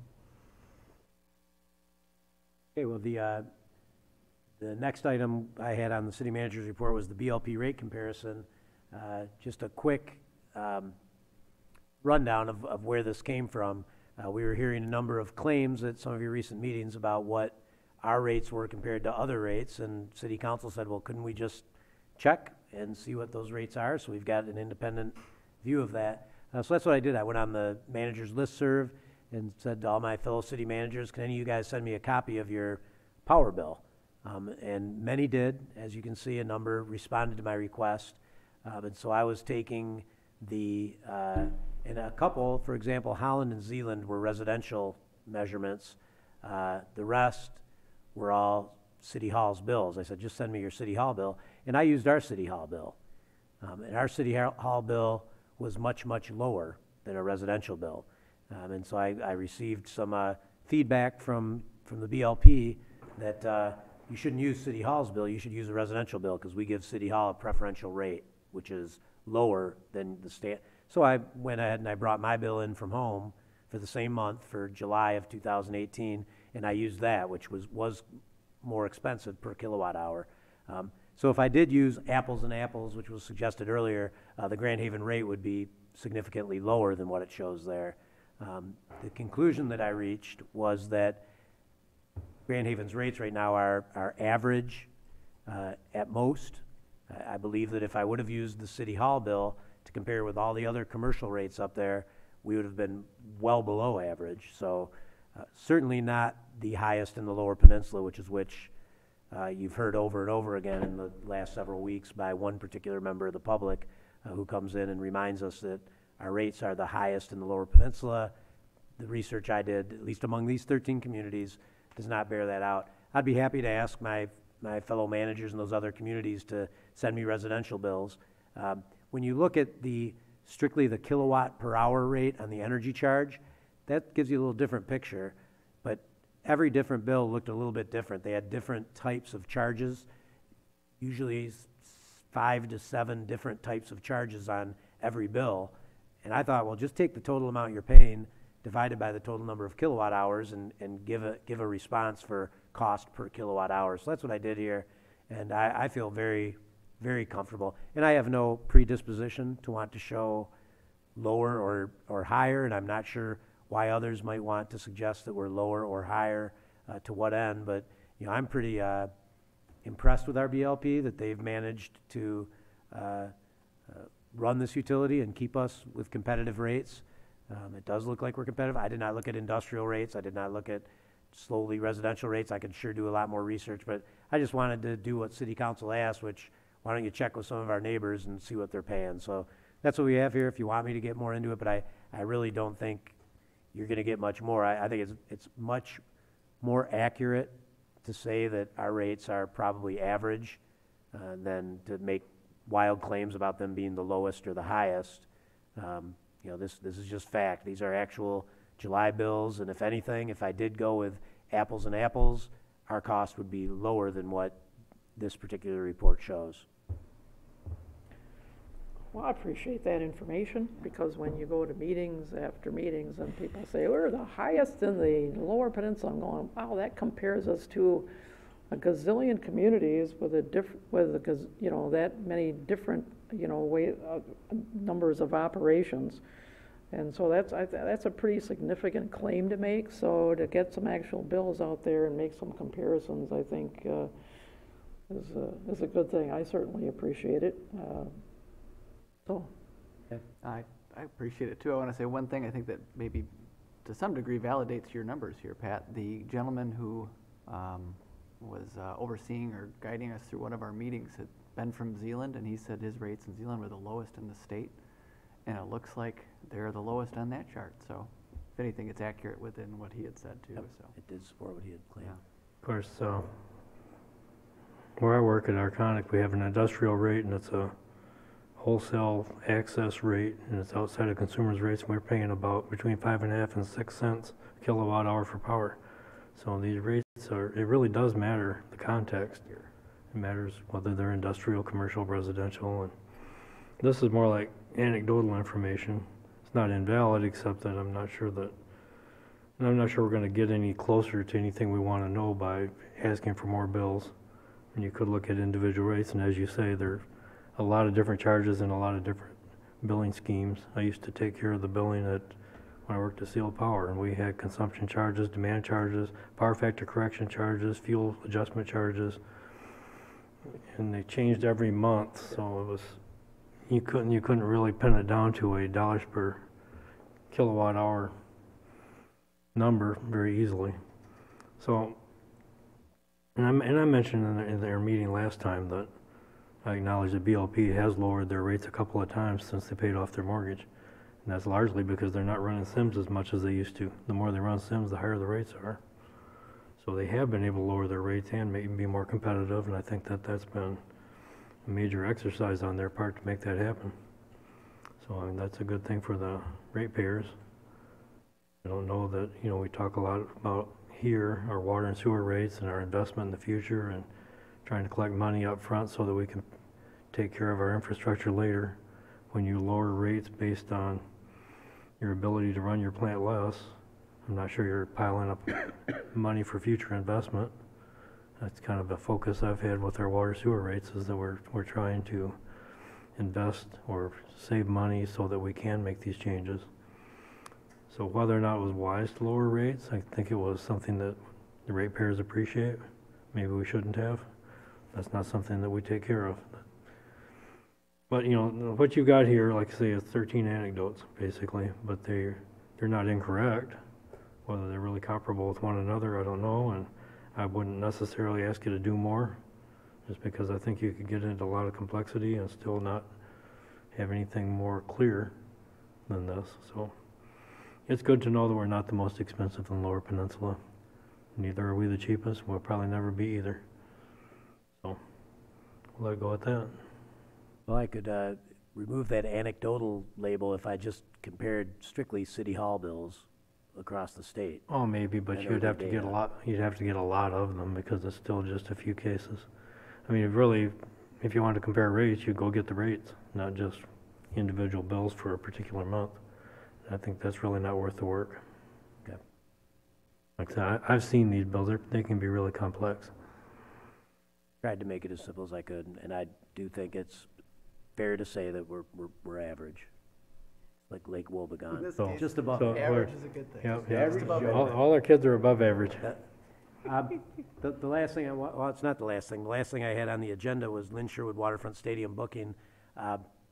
Tremendous, obviously, but you've all seen the impact that change has had down on the waterfront. Really wildly successful, a lot of interest. So I have people asking me, can we book concerts there next year? We want to have concerts. And I believe it would be, I would not advise you to just go ahead and start renting it out for $100 for a 4-hour slot for somebody to rent out the stadium and charge $80 a ticket and make $70,000 on a concert down there. So I think there's going to be significant interest, and I believe that we ought to limit the number of concerts. I don't think we want to become something where there's a concert every night down there. That would probably disrupt the flavor of the waterfront. But having a couple to see how it goes, and I propose maybe a slate of 4 concerts in the summer of 2019, and I could approach different local, I'd like it to be local charities or interested parties that might want to book concerts, and come up with, I would negotiate a fair gate split so that the city's getting something for our investment and time and effort in cleaning it up and taking care of things. But we need to start working on it now. You know, it's not going to happen if we wait until February or March. You know, these more major acts are looking at the 2019 season right now. So I'd like to get your encouragement to see if I could get a slate of concert dates to bring to you with price points and perhaps actual artists, and name it the Grand Haven Waterfront Concert Series or something, and then specifically say no to others that want to come and book this and pay us $100 to put on a big concert down there. You know, it could get burdensome if you had a concert every week or 2 a week, or pretty soon it's like Meyer Gardens and you're just about every night. Well, that's, I don't think, what we wanted to have down there when we built this stadium, but some might be worth doing. Excuse me. Bless you. My suggestion, just one person here, is that if we do move forward into doing that, getting a cut with it also, but having part of the ticket also go into for a fund for upkeep and that for later on, so we have a perpetual fund there to keep maintaining it in good working order. You know, we have to designate part of that ticket price toward that fund, because things don't last forever, and so there will be general maintenance and upkeep, sound systems, whatever else you want to do down there. You need to do that. Excellent. Yeah, But you're absolutely correct. If somebody comes in, they want to make $70,000, $80,000, it's not $100 for 4 hours. It's a pretty big venue, and it's a pretty big significant investment that we have already, so we need to get our share to make sure that it maintains that same integrity and same look at every day that go down there. I'll be very reasonable, and I'll keep you posted consistently on the requests that come in. You know, perhaps if somebody wants to have a concert down there for their local church or their scout troop, whatever it is, maybe we lean more towards the acoustical stuff, because when you get the big amps and the big bands down there, it really does make a lot of sound. And if I lived down there in one of those condos, I'd say, you know, I was okay when it was going to be during Coast Guard and maybe a couple other concerts, but if you're going to start going, you know, every Friday and Saturday night, that would eventually become a little bit of a problem. And also, I'd like to stick to the integrity of the musical fountain, that we close the concerts down and get the people out of there before the musical fountain starts. They do that at Meyer Garden. They have a 10 o'clock. They have a noise ordinance there that they can no longer go past that, so those concerts get done by 9:45 or even somewhat close to 10. They're done and over with. That'd be basically the same time we have the musical fountain. Okay, so encores start no later than 9:30. That's when it's Shut it done. down at 9:45. They have an ordinance up there. If they don't follow by it up there in Grand Rapids for Meyer Garden, if they don't follow by it, they get fines. So Okay. They don't want the fine either. I go to my garden all the time for concerts, so it's nice I can come home before 11 o'clock. Okay. No, I think that's a good idea to get a policy in place now. It's for I think it's a great venue, and it's like, I think we said when we started doing this, we don't even know of all the uses at this point until we start using it. But I do think, we have to respect the neighbors and the neighborhood, and to keep the use under control. That there isn't something, isn't a huge thing going every night.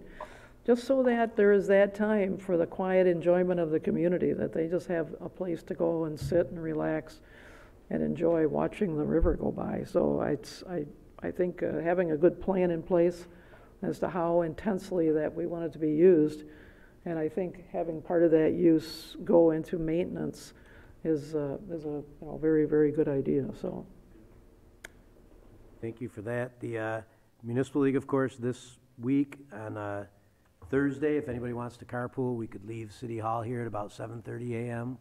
So we got enough time to register and get over to DeVos Place for the opening general session. I think on Friday we could leave at 8 a.m. because we're already registered, and those are different sessions that start there. And then we can talk about Saturday, who's going down Saturday morning if anybody wants to share a ride. And then finally, Stanco and workforce housing, the message I think I've been trying to get across is that their initial presentation was met, City Council gave us some feedback that, well, we'd like to see parking improved a little bit. We'd like to see some local tax revenue generation so we can pay down that TIF bond a little bit. We'd like some nod towards workforce housing. And the initial submission was sort of empty on those three. The more recent submissions, they listened very carefully, and they came back with some level of commitment on all three. But it's still a negotiation. They have some great plans put together, and I think we're going to have a very, very good outcome with the developer that the Slagels are working with. Slagels are being very reasonable and patient with the process. It takes a little while, but working with MSHDA and MEDC, and I know that some of you guys heard from our honorary Coast Guard citizens during the Coast Guard Festival. We went up and asked them, where do you guys live? And not a one of them said in Grand Haven. No. And they cited affordability as why.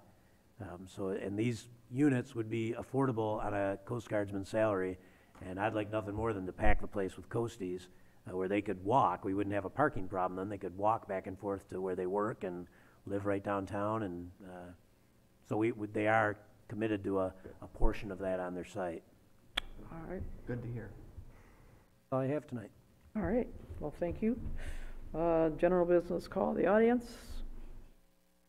Unless Eric wants to say something, he says no thanks. So in that case, we will adjourn our meeting. So thanks all for coming. Oops, drop the gavel.